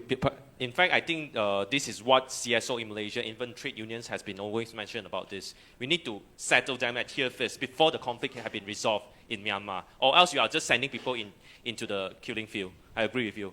Yeah. So let's. Any more questions? If not, we'll just go around. But just a quick questions a quick question to everyone. So first, you as a diaspora community, right?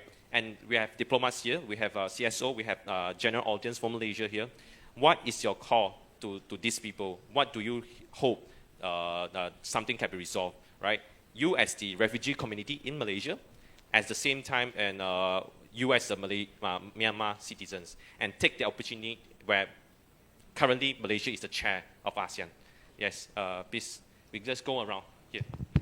Yeah, I'm just telling the Myanmar people to strive for unity and accept their diversity and struggle for democracy and human rights. So Myanmar is a very rich resource country. So if there is a democracy, stability, and human rights, Myanmar can be one of the richest country in the world. Yeah.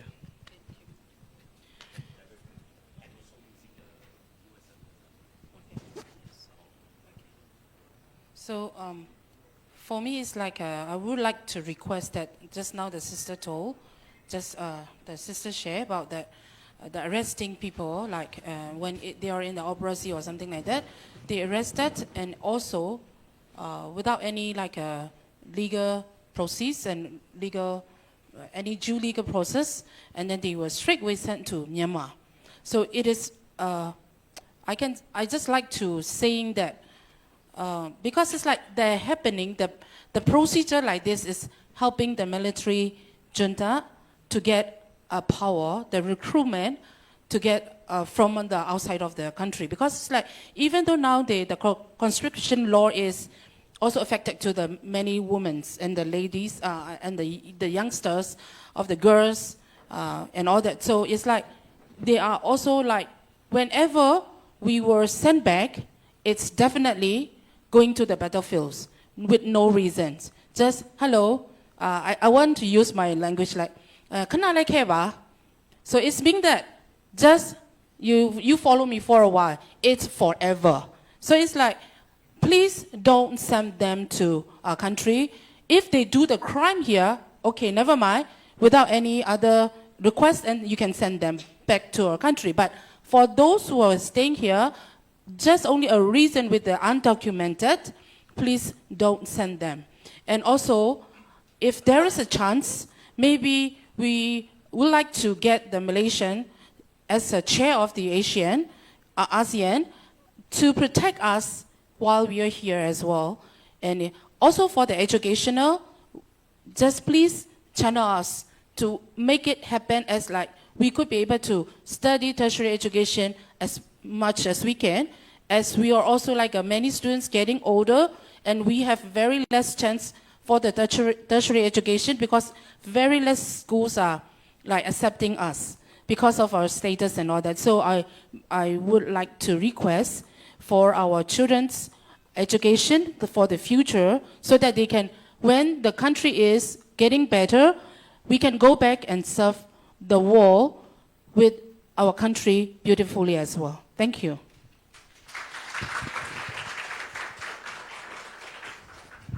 Well, thank you very much. I just would like to, remind the international community and the United Nations and then also ASEAN, learn from Myanmar. I know the military coup happened while they were not ready. So when the things happens, they have no policy. So they do not know how to respond it. So they have no any mechanisms to prevent and stop this thing. And then also like any economics and the business sectors that deal with, and also any country that invests in Myanmar currently, remember that they are shaking their hand with, they are shaking their hands with the hands half blooded. And then also the other things that also like for ASEAN, these times I want them to come. I want them have, a policy that control their neighbors. Because when you have a violence and a criminal neighbors, I know even your house is not safe. The same things go to the country. So you can't just ignore the crisis that's happening in Myanmar. You can't just say that this is none of my business. These neighbors, especially if you look at Thailand, India, and China, and then Malaysia and everywhere, you are bearing the results of the crisis over there. So you cannot run away from this crisis. So you are also somehow, even though you want it or you don't want it, you still have responsibility to control this. Because sometimes you have to knock the door and, hey, stop fighting. You have to tell them, these people. So this is something that I want to tell you is that please do not, turn your backs to Myanmar. Because this is, our problem is your problems too. Today, this thing happened in our country. It could be the next day in your country, in your house. So before that, ASEAN and United Nations, every country, they must be ready. Any international organization must be ready to prevent the upcoming, not to spread this disease, this political disease to another places. Thank you so much.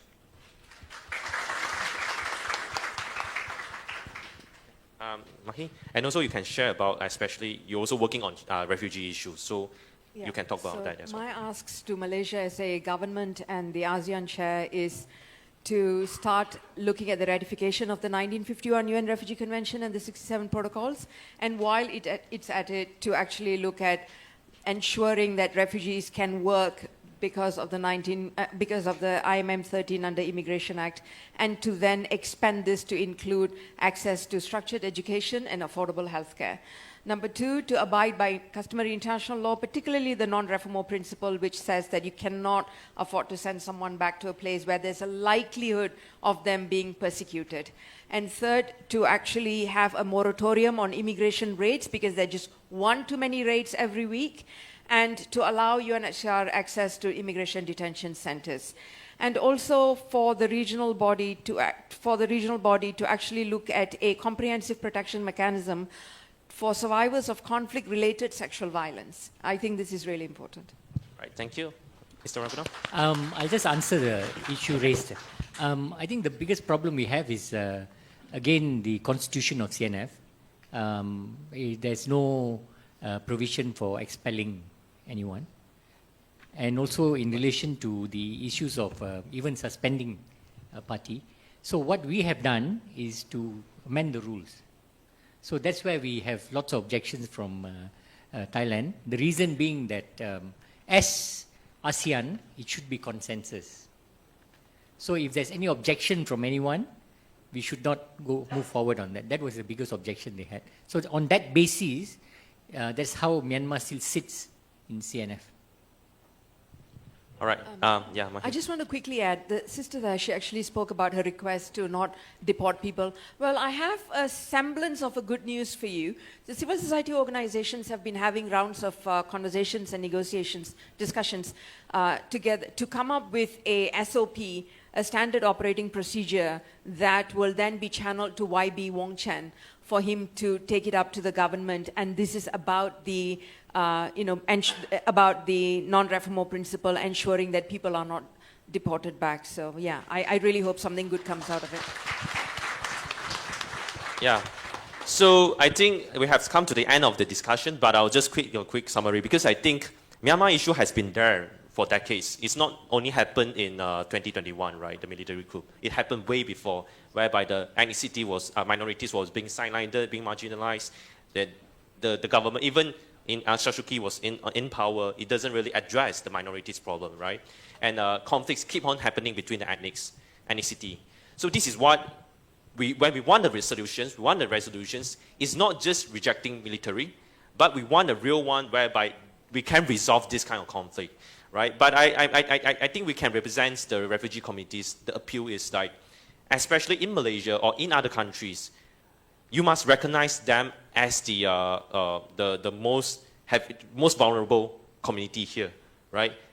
Yeah, so you need to recognize them as the refugee, and then allow them to stay here. Don't send them back to the battlefield, because the result is that they might just be killed. Am I right? Yeah. This is the first thing, right? And then second, I think there need to be more coordinations between the governments. Malaysia, we seize the opportunity, we as the ASEAN Chair, we should also facilitate more dialogues. And the dialogues need to include all of the ethnicity minorities. Am I right? Yeah. So this is why we, you say, also that's been critical about, we need to, we ask them to accept NUG, etc. But NUG has also need to accept the minorities as well. They shouldn't put them aside. Right? So this is some callings to them. So last but not least, I think we need to be more coordinated. We as the citizens, we as the crowd, the general crowd, maybe you think you cannot do much, but I think just now Mr. Ragunath had gave us an aspiration. We should do more, right? Try to expand our bubbles. Yes, it's uncomfortable when we try to speak someone that doesn't have the same stance with us, same point of view with us, but we need to tell them why they need to be taken care of or being concerned about Myanmar issue. Talk with your parliamentarian. Talk with them. If talk with the CSO. Ask less CSO. We can do more coordinations and we can pursue further on this issue. And it shouldn't be just stay in this discussion. Can we do that? Yes. Can we do that? Yes. So let's do this. Give us a round of applause and thank you to the speakers. Yeah, please remain seated. So let's invite Calvin as the chief of KLSHA Youth to give the token of appreciation to the speakers. Thank you them for their presence. Right? Round of applause to them. Okay.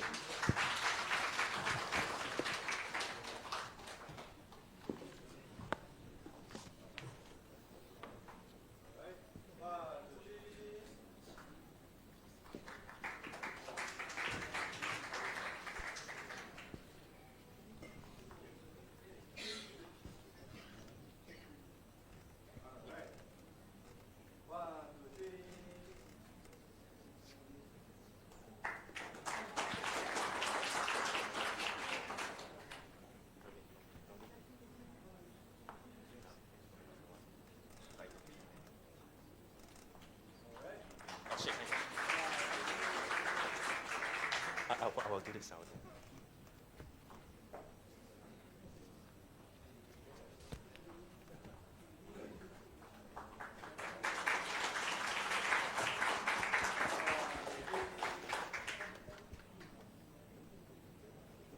And just shake hand. Yeah. Because Ramagunam is also from SUHAKAM, right? Yeah. Yeah.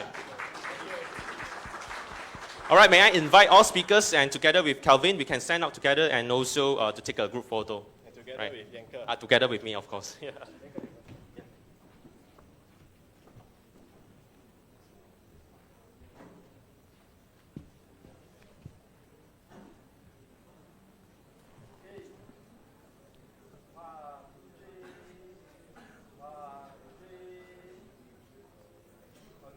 All right, thank you. Thank you, everyone. Please go to your seat. Yeah, let's invite the speakers to go back to the seat.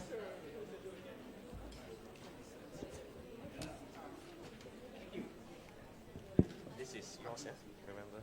All right, thank you. All right, everyone, don't go back yet because we still have give us another 30 minutes, yeah? We are going to settle this, yeah? So because currently we are entered to a more important agenda, which is a solidarity ceremony.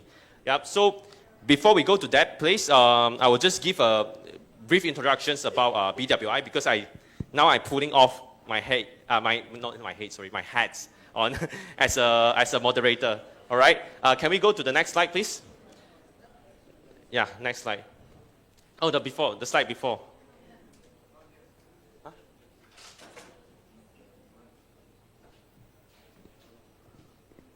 All right. While we are waiting for the slides, there's a demands on from Building and Woodworkers International. Perhaps I can quickly brief you about this. So first of all, just for information, because this is the first time you heard about Building and Woodworkers International. So Building and Woodworkers International, we are a global union federations. We have 361 affiliates all around the world, in a lot of countries, and I'm based in Asia Pacific.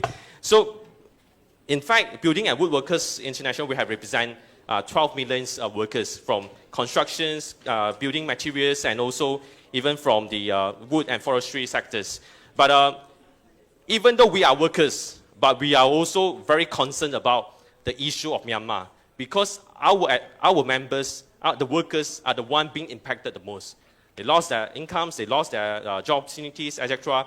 And some of them, they are being forced to do the forced labor work, right?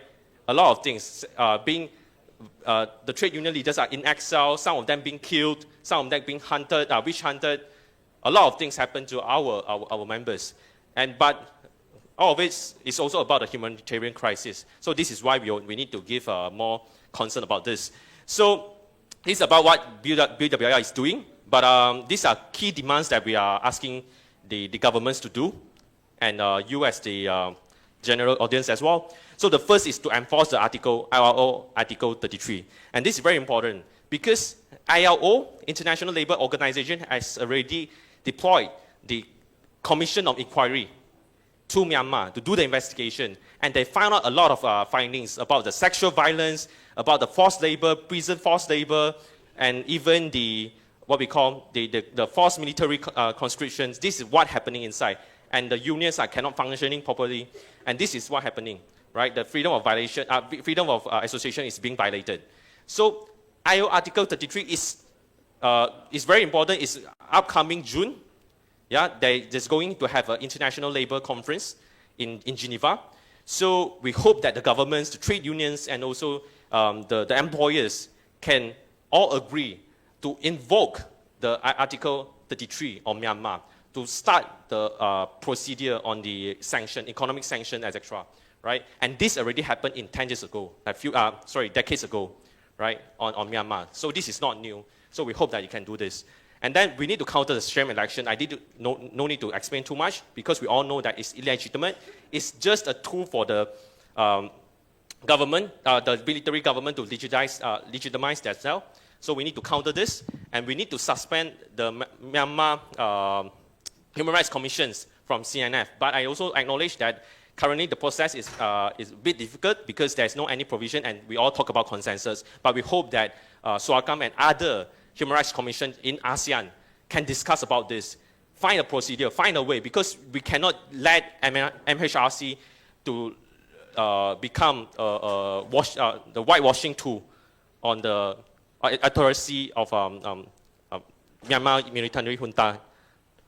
So also we want to expose and also oppose the fake union, because currently CTUM, which is Confederation Trade Union Myanmar, representing the workers in Myanmar, they have been always the voice and the forefront of this struggle and fight for the workers and also the people of Myanmar. But the problem here is, in order to respond to the reports of ILO Commission of Inquiry, they decide to form a fake unions, saying that actually we already addressed to the unions, we try to resolve the problems of the violations of freedom of associations, but that is totally, I want to say the word, but it's completely ridiculous, right? It shouldn't be that way. So we need to oppose this kind of fake unions that give legitimacy back to the military junta. And then, last but not least, we need to continue the International Solidarity Fund for Myanmar, for the refugees, for Myanmar, for the diaspora community, and for the people in Myanmar, right? And we all know that currently the funding situation in all around the world, especially after US has pulling out the funds, the US AID, is also impacted the people of Myanmar. So we hope that ASEAN, especially, we can take a more progressive point of view to continue the International Solidarity Fund for Myanmar. Thank you. Thank you, everyone.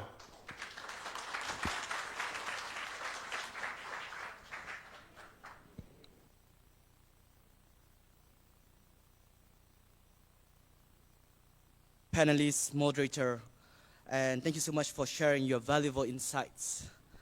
And it's very important, that's what we see the solidarity for Myanmar cause, and for discussing way to accelerate the process of establishing democratic unions of Myanmar. And I hope that these conversations will continue beyond today, and inspiring each attendee to take actions toward peace, democracy, and federal union and justice in the regions. Let us not just keep the words here, let us spread out the words as what we have heard from the moderator and also from the panelists. It's important for us to reach out to our zones, to reach out to other people who have not heard about Myanmar issues in the region. Next, I would like to start with the solidarity ceremony. It's at the final part of our program agenda.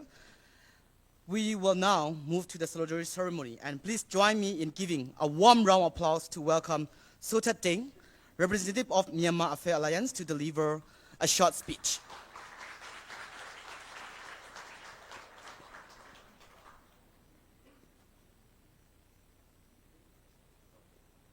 But we can move to the next one.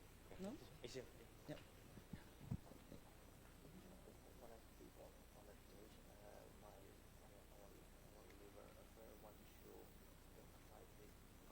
It's pretty hard for us to share. Yeah, but you can mention about that. Yeah. No, my two men. Yeah, you can. No problem. Okay. Yeah, please, you can start, please.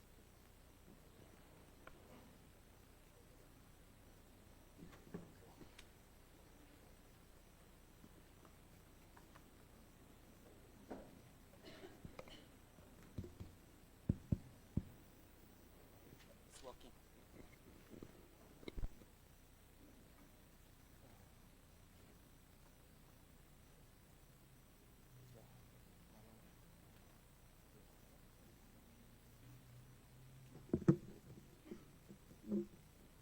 Along Minglan again, Makamia.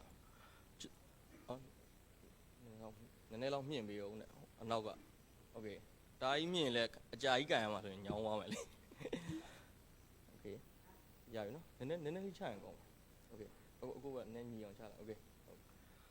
Along Mingla Wakamia. The Kanau, General, Tayao Biroma, Pawing Win Yard, Jesu to Temare, General Sota de Pibare, the Kanama, Sakala Biore, a season Uro, Yama Affair Alliance here, Godele and Nine, General, Sagata Yao Bioja Yara, Pibare Kamia. Shima Alo, Suni Rajare, Timbia Rajare, a dime, General Nangama, Pipianide, a Pipiadi. The Pipiadima, so was on Pipiadiga. A Sulai a Bion Lumiodon Tapiamuri. The Asulai a Bion Lumiodon Tapiamurigo. A Julon Caniaraga. Yama Bidu Bida Alon Pibare. Kayin the Murem Hobu, Mon the Murem Hobu, Diana a Su Opet the Murem Hobu, Rohingya the Murem Hobu. A Sulai a Bion Lumiodon Tapiamuri. Not how Nasatakune, no dollar yani, Savi Doma. Dine chain higo. Se anashine a bomb bariga, Julo Nijara, Pide. Rohinjari can lage out the lowe, Diana relay can lani jayara pide. A relowe, Pama Lumio relay can lani jayara pide. A good the Asula a pion light. At that pia kaya murima, Lumiozu the Zuna the zoo. A bit in Poncha Neone. Se Anashin, General, Taipia Mu, Omianama, Hobu. Se Anashin Mishima, Agulo, Lumiodon, Tapia Muri. Show Yainwama, Pide. Lumiozu yet a queen yerigo, Gagwenaima, Pide. General yet a digga, Bonji Manjaga. Se Anashin Senate, a beadine, Chong Yago, General, Toyama, Pide. The young lady out appeared in Yama, Mahobu. Diniama General Nene, Pia Dada Biogena, Shibare. A maid on Suji, a bar win, Tamaraji, Uwin, Yama democracy, a year, a chain pan Miadra, Nikala Miadra, sick Yandia, Chartare, a chain on Emma, Basic Kajara, Piede. A little more basic care in it. A nang and all democracy was sound Jimmy get a gone on the Piede. A good dig on down they go, Argentina, the Yonga Navy Roma, Lumio down Tapia Mune. A ye you Hamu, General, Mima, dying wine in it, a pint and canquade to John Diniani, a deal in China Gemare. General gone down nigga. A good change democracy a ye, Lunezu, a queen ye to a town Emma, Jan Cam Midoma, Yin sign Basanida, Pipare. Lumio down Tapia Murego, Julone, Lujo Marinette, the Danet Haram, General. A pin tank can what day. Now the cool in it. The Myodalon Lumiawi. The Myodalon Lumiawi to the Anid Hama. Lumiozu alike. Myonezu alike. Also alike. General, go ye. Lumiao queen, go ye a queen you, go and die you are my pity. The nature change General Sin Liare. Not on a certain no dollar yema. Tang in the Magan Api, 9 and Gigan Vidoma, Bambo Guni Muri, Shini, Bambo, Tandamania, Bambo Guni Muri, Shini, Gotila Apiano, General Ado the Shawn of Maguni Ram Shiba. Dilo Onetama, General Lumia Queen to a General Godine, Taiyama, Pibi Roma. General Lumuri, Lumia Poda, Go Godine, Go Lumuri Godine, below type well winning. Diniama General in a Paycoginaga, Rohingya Nigori Godine. Se Anashin, Senilla Algane, Vidoma, Lumia Poda, below type well win, Kuni Lonsurao, General Anine. Megon Tosia, Pipare. A little way, now the cool nene. General, se Anashin, a mere biat Chimoni, type Boerima. Rohingya Nigori, a power Janet. Diana Nigori, net, Pamari, a to-do supon Vidoma. Se Anashin, a mere biat Chimoni, on where he go, General Daikai, you are my pity. A good Malaysia Nangama, General Su Young Midoma, Mima Ye, General Port, Mima Yena, Bata Bidoma, Mima Lumuri, Kanzania, General Diana Danjadigo, Porto Gwin. General Lula Murigo, Down so Gwin, ကျွန်တော်တို့ပြုတ်ဝေးတဲ့ INGO တွေ local NGO တွေနဲ့ဒီနိုင်ငံတာဝန်ရှိသူတွေကိုကျွန်တော်တို့အနေနဲ့ကျေးဇူးအထူးတင်ပါတယ်ဆိုတော့မြန်မာနိုင်ငံအရေးမှာဖြစ်ပျက်နေတဲ့ကျွန်တော်တို့အာဏာသိမ်းမှုကကျွန်တော်တို့ကယောဂတစ်ခုလိုဖြစ်ပါတယ်ကမ္ဘာကြီးပေါ်မှာတဖြည်းဖြည်းကူးဆက်လာတဲ့အနေအထားမျိုးကိုလည်းတွေ့ရတယ်အနောက်နိုင်ငံကြီးတွေမှာလည်းတနိုင်ငံနဲ့လေးစားမှုကျွန်တော်တို့ရောနေလာတာတွေ့ရတယ်အဲ့ဒီလိုပဲကျွန်တော်တို့ဒီမိုကရေစီဖွံ့ဖြိုးမှုအားနည်းနေတဲ့အာရှမှာလည်းဒီလိုအရေးအယောင်တွေကျွန်တော်တို့တွေ့ရပါတယ်ဆိုတော့ဒီအရေးအယောင်တွေကအင်အားကြီးတဲ့လူကနိုင်စတဲ့ အင်အားငယ်တဲ့လူတွေကိုထင်ရပြုစတဲ့ဆိုတဲ့ကျွန်တော်တို့တောရိုင်းဥပဒေစံလာပါတယ်ဒီလိုတောရိုင်းဥပဒေစံလာတာကိုကျွန်တော်တို့ခင်မီဖွင့်ဖြိုးပြီးဖြစ်တဲ့လူသားမျိုးနဲ့သူအနေနဲ့အပြင်းထန်ကာကွယ်ရမှာဖြစ်ပါတယ်ဆိုတော့ကျွန်တော်တို့မြန်မာပြည်ထဲမှာလက်ရှိခံစားနေရတဲ့စစ်ဘေးဒုက္ခတွေနိုင်ငံရင်းဒုက္ခတွေ CDM တွေနိုင်ငံသားကိုကျွန်တော်တို့ထွက်ပြေးရောက်ရှိလာတဲ့အခါမှာကျွန်တော်တို့ဒီမလေးရှားကနေပြီးတော့မှကျွန်တော်တို့အသင့်ဖွဲ့စည်းထားတဲ့ community တွေနဲ့နိုင်ငံက local NGO တွေ INGO တွေရဲ့ကူညီပေးမှုတွေကိုလည်းကျွန်တော်တို့ကျေးဇူးတင်အတိအမှတ်ပြုပါတယ်နောက်တစ်ခုကစစ်ကောင်စီကိုဆက်လက်ရှင်တန်မှုအတွက်ထောက်ပံ့နေတဲ့အရာတွေကိုတားဆီးပိတ်ပင်မှုတွေမှာကျွန်တော်တို့ boycott လုပ်တဲ့ campaign တွေမှာအားလုံးပါဝင်ပေးကြဖို့အတွက်ကိုကျွန်တော်ဒီနေရာနေပြီးတော့မှအနူးညွတ်မြတ်တာရက်ခံပါတယ်အားလုံးကိုကျေးဇူးတင်ပါတယ်ခင်ဗျ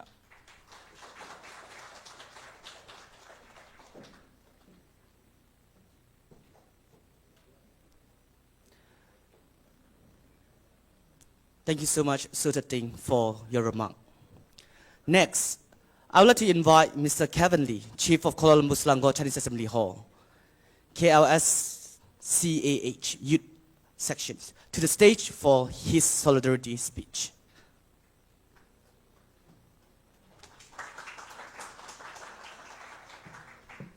Good evening. Okay, good evening, everyone. So I'll skip the formalities.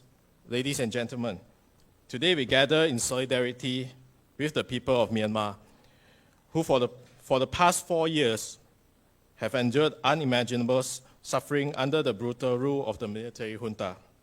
Since the coup in 2021, the people of Myanmar have shown extraordinary courage in their fight for democracy, justice, and freedom. Ladies and gentlemen, the Kuala Lumpur and Selangor Chinese Assembly Hall is an organization that upholds the values of democracy and human rights. And as a board member and the chief of the youth section, I pledge our unwavering support to the democratic movement in Myanmar. We are ready to stand with the people of Myanmar, and we will not be silent as they continue their fight for justice.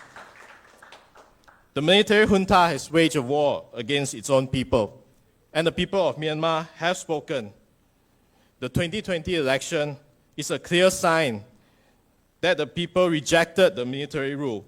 It is important that we stand united against the unjust. Today, the junta's hands are stained with the blood of innocent civilians, men, women, and children who have fallen victims to airstrikes, mass executions, and systemic oppressions. The junta have committed war crimes, crimes against humanity, and gross violations of human rights. And yet, despite doing all this, they are losing their grip on power. Desperate to maintain control, they now seek legitimacy through what critics call a sham election. This is an election designed not to restore democracy, but to deceive the world. Ladies and gentlemen, this is not democracy. This is not legitimacy. This is an insult to the people of Myanmar who have already rejected the military's rule. For too long, Myanmar's neighbors, particularly the ASEAN countries, the approach in addressing this conflict has fallen short. ASEAN's 5-point consensus has neither stopped the junta's violence nor brought Myanmar closer to peace. Meanwhile, the people continue to suffer. If persuasive methods are not working, this is the moment for ASEAN to act decisively. Stop legitimizing the junta. Increase pressure through coordinated sanctions, and also deploy and provide humanitarian aid, not through the junta, but directly to the communities in need. Today ASEAN has a choice to be remembered as an enabler of the military dictatorship or as a force for justice. Ladies and gentlemen, the suffering does not stop at Myanmar's borders. Millions have been forced to flee, displaced within their own country or seeking refuge abroad. Families are torn apart, entire communities are uprooted. To those in exile, to those seeking refuge, including in our country, Malaysia, to those surviving in refugee camps, you are not forgotten.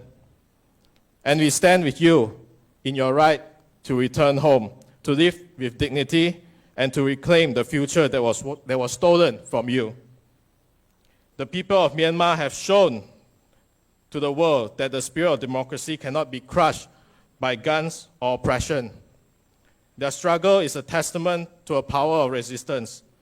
But solidarity is more than just words. It is action, it is pressure, it is refusing to recognize the junta's rule. It is amplifying the voices of those who have been silenced. It is standing beside the people of Myanmar, not just today, but until their freedom is won. Myanmar's fight is not their own. It is a fight for justice, for democracy, for human dignity. Last but not least, to the people of Myanmar, your courage inspires the world. Your fight is not forgotten, and together we will see a day when your country is free. Freedom will come. Democracy will come. Free Myanmar. Long live the spirit of democracy. Thank you. Free.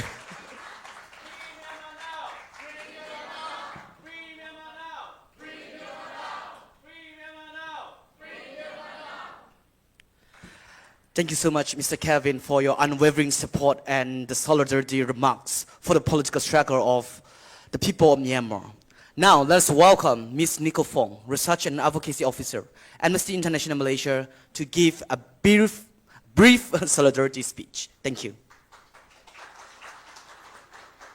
Good evening, everyone. Thank you for having me here. I'm Nicole from Amnesty International Malaysia, and I'm here to speak about I'm here on the 4-year anniversary speaking about the military coup and urging the international community, including Malaysia, to take urgent action and to hold perpetrators accountable for atrocities in Myanmar.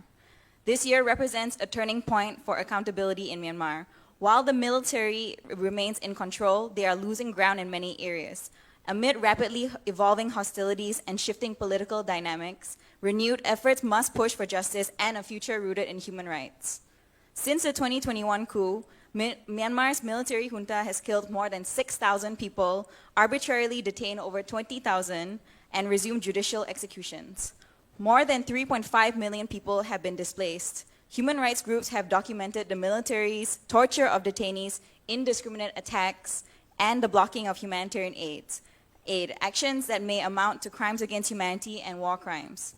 The junta has carried out systematic attacks on civilians, bombing schools, hospitals, and religious sites with impunity. While some have pledged accountability, it remains to be seen whether these efforts are genuine and meet international standards. And in 2024, violence against the Rohingya community reached its worst level since 2017, with families killed in bombings as they remained trapped between Myanmar's military and the Arakan army in Rakhine State. And just last month, the abrupt US aid suspension put millions at risk, cutting off crucial support for displaced communities facing severe food insecurity. This decision comes as humanitarian needs reach unprecedented levels, while the military continues to weaponize aid by blocking assistance to conflict-affected areas. Amnesty International urges all parties to the conflict to uphold international humanitarian law and engage with justice mechanisms, including the independent investigative mechanism for Myanmar. All countries, especially ASEAN and Malaysia, must increase pressure on the junta by blocking arms shipments, suspending aviation fuel supplies, the report that Yanka mentioned, and supporting international justice mechanisms. ASEAN must move beyond its failed 5-point consensus and take decisive action to hold the junta accountable. A coordinated long-term international justice strategy is essential. And the upcoming UN Human Rights Council session from the 24th February to 4th April presents a really critical opportunity. UN member states, including Malaysia, must take bold action to break the cycle of impunity for atrocity crimes and amplify the voices of survivors, activists, and the people of Myanmar who continue to resist at great personal risk. Myanmar's crisis did not begin with the coup. Decades of oppression have led to this moment, and ending impunity requires bold action and sustained political and financial equipment. The world must act now. Thank you very much. That's all the time I have.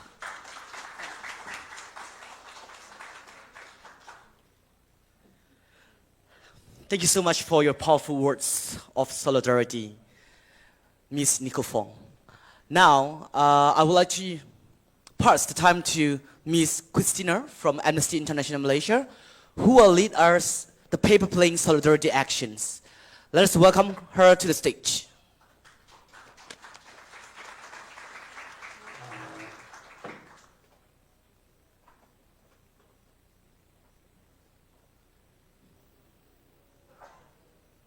Hi, can we play the video first?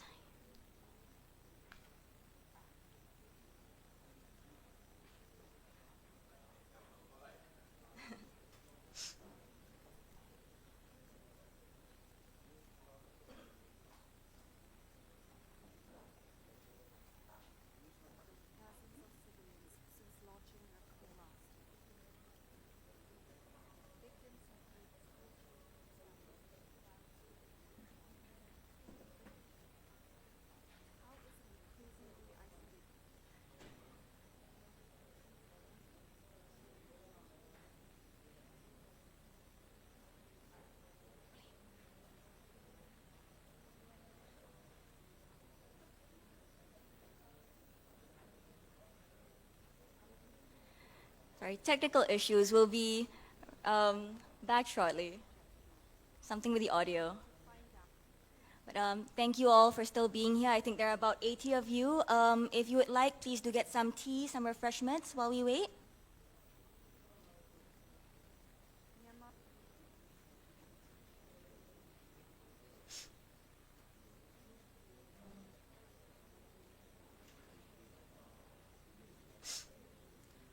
Maybe while we're waiting, my colleagues, can we pass around the colored paper and pens to those in attendance while we're waiting for the video? Thank you so much.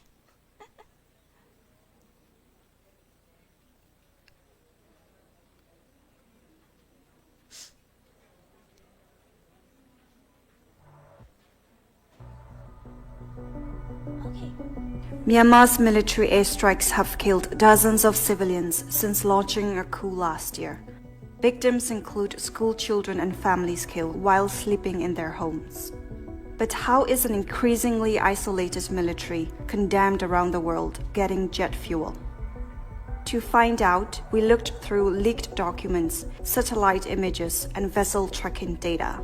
We spoke to defectors of the Myanmar Air Force and sources close to energy companies. And we bring you the most complete picture to date of how international corporations have played a part in supplying aviation fuel to Myanmar. Myanmar's fuel is mostly, if not entirely, imported. It is transported through ports and storage facilities before making its way to civilian airports and military bases. At the center of the story is the company Puma Energy and its Myanmar affiliates, which have played a role in almost every step of the supply chain. At the port where jet fuel first arrives by ship from across Asia, a company wholly owned by Puma Energy handles the fuel on arrival. Another local company, paid by Puma's affiliate, then transports fuel to storage facilities and air bases across Myanmar. Using satellite imagery, leaked company invoices, and spreadsheets of tracked deliveries shared exclusively with Amnesty International, we were able to track fuel delivery to 20 storage facilities at commercial airports and military air bases. Through sources on the ground and interviews with Air Force defectors, we then linked 4 of these air bases to airstrikes that amount to war crimes. One of these air bases is used for attacks on Cayenne State, where in February this year, a farmer's house was bombed in the middle of the night, killing the husband and wife of the family in their sleep. But Puma is not alone. At the port of entry, we tracked shipments of fuel that were offloaded and confirmed 4 of the suppliers. Vessel tracking data implicates a 5th one. Companies say that these shipments complied with sanction laws. They also explained that the fuel was for civilian purposes. But in reality, this is not always the case. Even if it is the intention, the risk of diversion to the military is very high. Leaked letters revealed that 2 shipments of fuel went to the Myanmar Air Force. In September this year, we presented our evidence to companies involved. 10 days later, Puma Energy announced they would leave the country and sell its business. It admitted that its Myanmar affiliate could not stop fuel from being diverted to the Myanmar Air Force. In response to our findings, Thai Oil told us they are pausing aviation fuel shipments. And Williamson, a shipping agent, told us it will no longer provide such services to vessels transporting aviation fuel into Myanmar. Any other company considering selling, shipping, financing, trading, or distributing aviation fuel to Myanmar risk being linked to crimes committed by its military. If we want to stop airstrikes that are killing civilians, let's cut off the military's access to fuel and ground its aircraft. Thank you.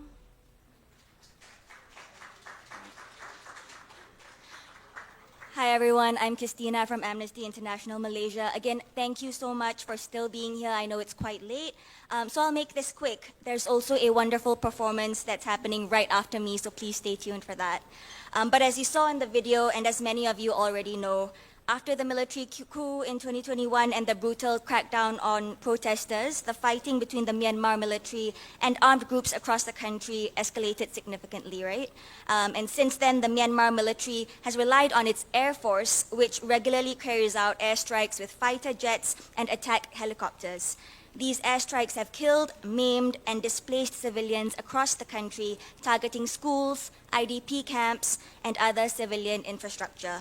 Now, the Air Force relies on aviation fuel to power the aircrafts used in these attacks, right? And this aviation fuel is supplied, imported, handled, stored, and distributed by several companies, both foreign and domestic, and ends up in the bases from which attacks that have killed civilians have been launched. Now, Amnesty International published a report called Deadly Cargo in 2022, which detailed the supply chain of aviation fuel, from the port where the fuel originally departs from to the airstrikes conducted by the Myanmar Air Force that amount to war crimes. When we then released new research in 2024 on how the aviation fuel supply chain shifted since then due to sanctions, but we believe at least some of the aviation fuel that has entered Myanmar continues to be used by the military to conduct unlawful airstrikes. So today, since we're here to stand with the people of Myanmar, let's take this opportunity to call on governments to end their involvement in the supply of aviation fuel to the Myanmar military and help stop the ongoing airstrikes. And here's how we're going to do it. Let's move on to the next slide, please. All right, so what we're gonna do is we're gonna create paper planes. We'll show you how to do it very shortly, but you all have the colored paper. If not, please reach out to one of the volunteers. What we're going to do is we're going to fold paper planes, right? A simple but powerful symbol. And we'll be writing our messages there. So examples of what you can write is halt the assault on the people of Myanmar, or stop jet fuel to end airstrikes. All right, the second thing that we're going to do on the next slide, take a picture and share this widely on social media, right? So take a photo of yourself holding the paper plane. It doesn't matter if your face is not inside it, if you're not comfortable. Use these hashtags, please. So what's happening in Myanmar, save Myanmar, and don't forget Myanmar. What we're going to do next is we're going to be tagging the targeted officials. We are tagging ASEAN Secretariat. We are tagging the Malaysian Ministry of Foreign Affairs. And these are where you can tag them on Instagram, Facebook, Twitter, and TikTok. If this is going too fast, please feel free to take a picture, but we can come back to this slide. Next slide, please. All right, and then spread the message, please. So encourage your friends, family, followers to join this campaign throughout February this month, right? In commemoration of the 4th anniversary of the Spring Uprising. Share information about the human rights crisis in Myanmar and how their action can help protect thousands of people. We can move on to the next slide where we have like a little bit of instructions. We'll maybe take 5 minutes to do this and then we can wrap this up. Can we have some music to be played, please? Thank you so much.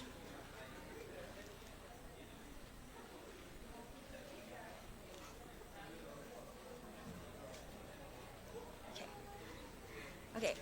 We're waiting for the music, but I'm starting the timer now. We have 5 minutes, yeah? If you don't have pens, please reach out to some of my colleagues that they're coming in the middle of the aisle.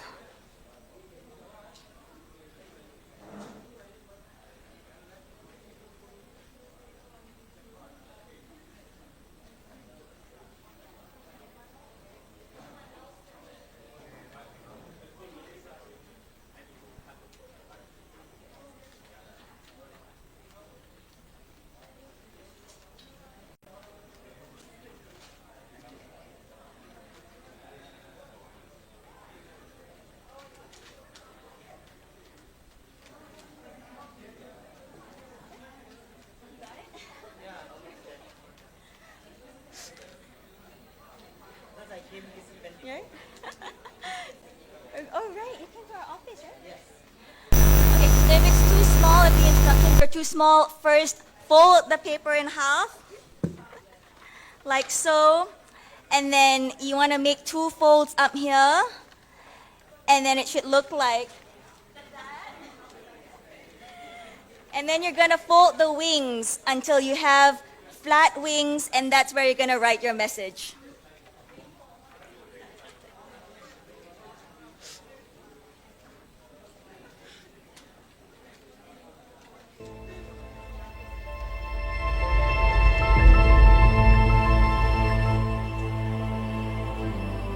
That one looks perfect. Okay, get a pen and write your message. Love that.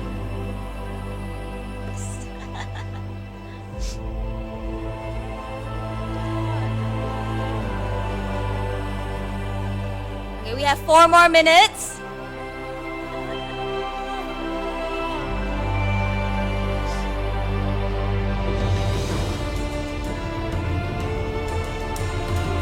If you're particularly proud of your airplane, please bring them to the camera so we can get a good shot of it.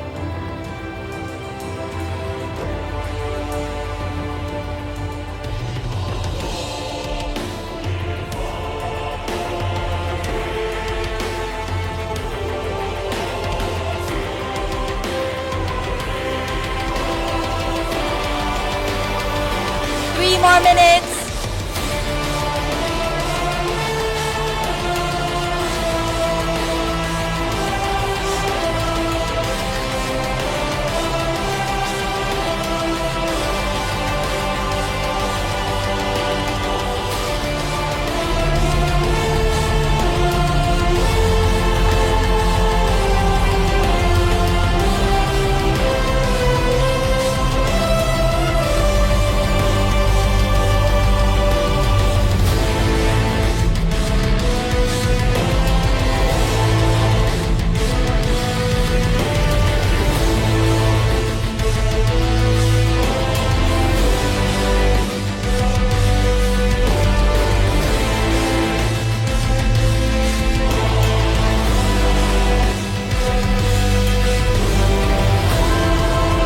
You have 2 more minutes.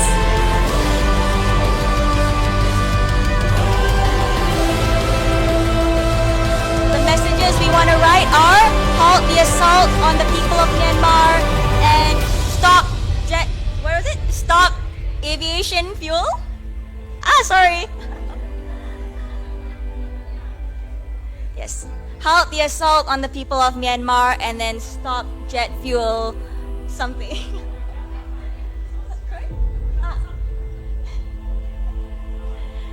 Stop jet fuel for airstrikes. Yes. Halt the assault on the people of Myanmar. Stop jet fuel for airstrikes.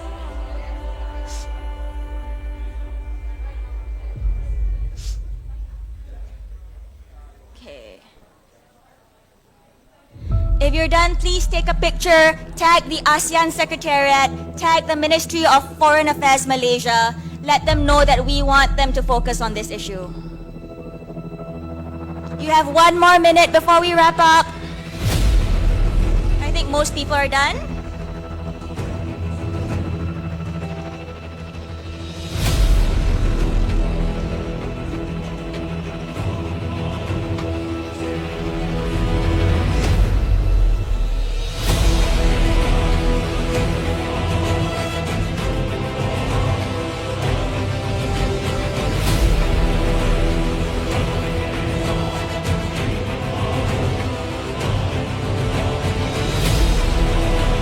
You have 30 more seconds.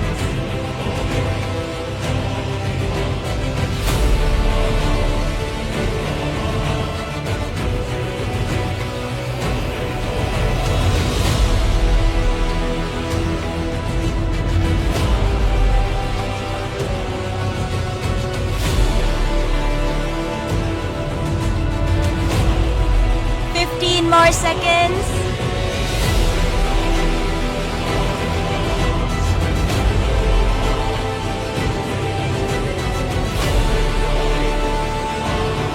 And time's up. All right, thank you so much, everybody. Please be seated. There will be a wonderful performance right after this. Again, I thank you all for showing up in solidarity. Please don't forget to take these pictures, tag the ASEAN Secretariat, tag the Ministry of Foreign Affairs Malaysia. I think we can display the handles really quickly, but also I think if you want to see the research that we have, it's on the next slide.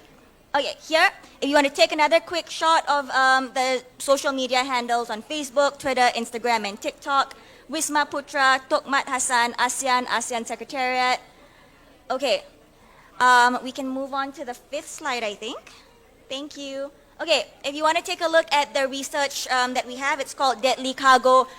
Feel free to scan the QR code. My colleagues are also outside at the booth with more QR codes for you to take a look at. With that, thank you so much. I pass it back to Jaw. Woo!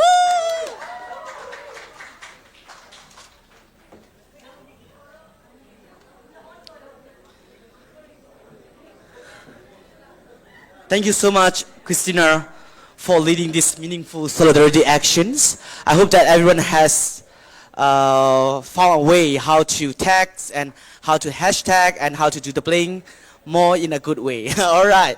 Okay, so without further delay, I would like to proceed to our next program agenda. I will now like to invite students from the Kachin Refugee Learning Center to present a culture performance. Let us welcome them with a round of applause. They have been waiting the whole night to perform.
Shaninga AICHR Balayan Kare Dumulasa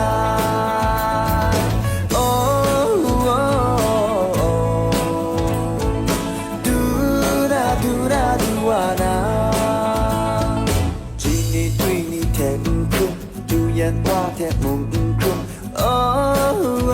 mười tiếng xa bayan nu ni nga AICHR nhẹ ta để du nhiều lá xa du na du ana du na du ana mong chính xa ni so ra ai you so share and kring ni Mani susai te bai duana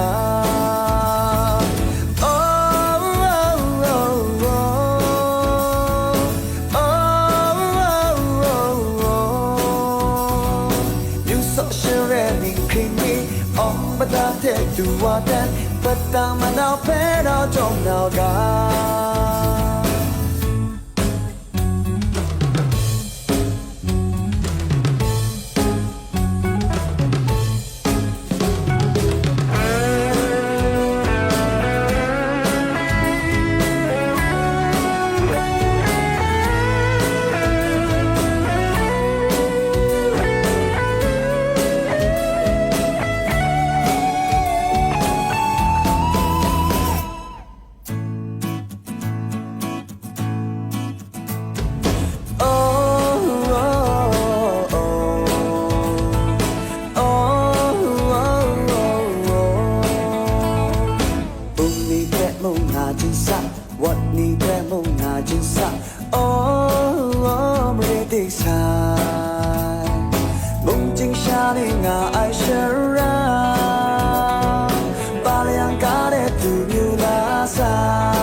Mani susai te bai duana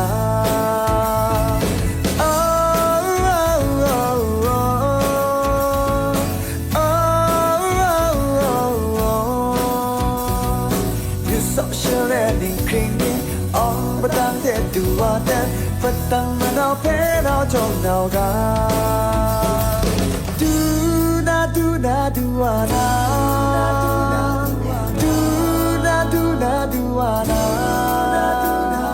Bông chính xa ni so ra ai You so share đình kring đi Mani so sai thế bai duana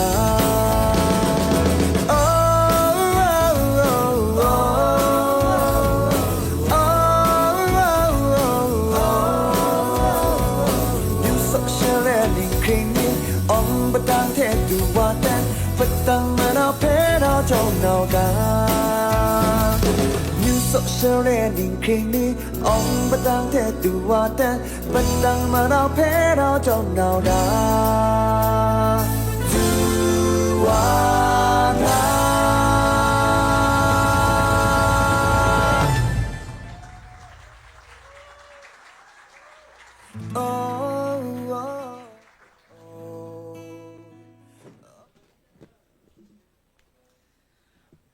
Wow, this was an amazing performance. Let us give them another round of applause for their talent and effort. And the song is composing about a revolutionary fighter who missed his hometown, and one day he will come back to the place with a victory. And then let's dance the victory Manao dance. Okay, all right, let us move on. We have now reached the final stage of our event. A collective act of resistance. So since the beginning of February 1st, 2021, the people of Myanmar has been banging pots and pans as a form of peaceful protest against the military junta. This act holds deep cultural and symbolic significance. I just want to share a bit brief of that story. I'm not going to talk a lot. In Myanmar culture, like a banging pots and pans is believed to drive away the evil spirits, right? And it's a protester used this traditional to signify the military junta as an evil force that must be removed from our country. And next is about using the banging pans and pot is a kind of the non-violence protest. So everyone can participate to this protest, and then everyone can do it from everywhere. So it's also a symbol of collectives, all can do it to drive out this evil military junta, right? And also it's grabbed the global attentions when the Burmese people started. So if you have brought, okay, so those who have brought, please stand up and then please, yes, please. Younger, wait. We haven't started yet. Please stand up and then come forward if you are. Let's see how many people brought the pots and pans to bang.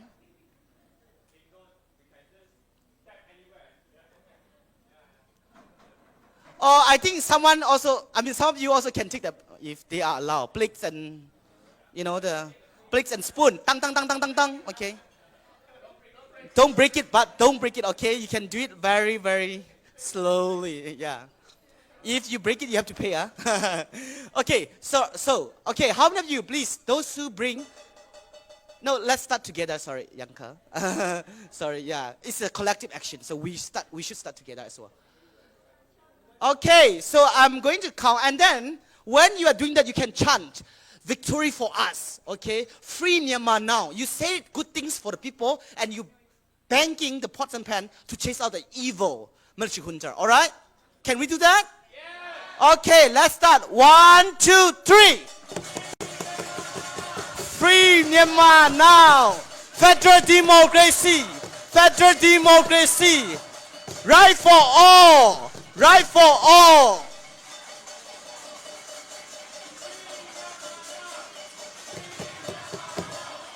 Free Myanmar now. Free Myanmar now. Free Myanmar now. Free Myanmar now. Thank you so much. It's noisy, but very, very meaningful. Thank you. Thanks a lot for everyone. So, before we end our programs, now shall we all stand up? So let us observe a minute of silence for people who lost their lives during the struggle for justice, freedom, peace, and federal democracy in our country. So let us all keep a silence for a minute, and let us remember, and we all can pray in our own way, and let us remember those who have lost their family member and their life and their part of the bodies, the kids who got killed, thousands of people who innocently been killed by the military bombardments. So let us remember silently for a minute. Thank you.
Thank you, everyone, for observing the silence. Please be seated. Thank you so much. So, if you would like to participate more on the cause of Myanmar, and you may kindly follow social media of all the organizations that organize tonight events, right? If you would like to post anything on social media, please kindly get the consent from the people who you took the picture for. Kindly use the following hashtag on your social media. Okay, I will just read out. 4 years of resistance, you can hashtag, or Free Myanmar Now, you can hashtag, or Fight for Freedom and Fight for Federal Democracy, and Stand with Myanmar, hashtag 2 ASEANs. Again, thank you so much all for your support, solidarity. Please keep the conversation ongoing and work for the betterment, human rights, and establishment of federal democracy in Burma. I hope this meaningful gathering will continue to support the struggle of Burmese people. Once again, I thank all our speakers, organizers, and guests for joining us in this important solidarity events. Let us continue to stand together for free and federal democratic Myanmar. Free Myanmar now! Free Myanmar now! Free Myanmar now! Free Myanmar now! Thank you so much, everyone. Thank you. Everyone, good night.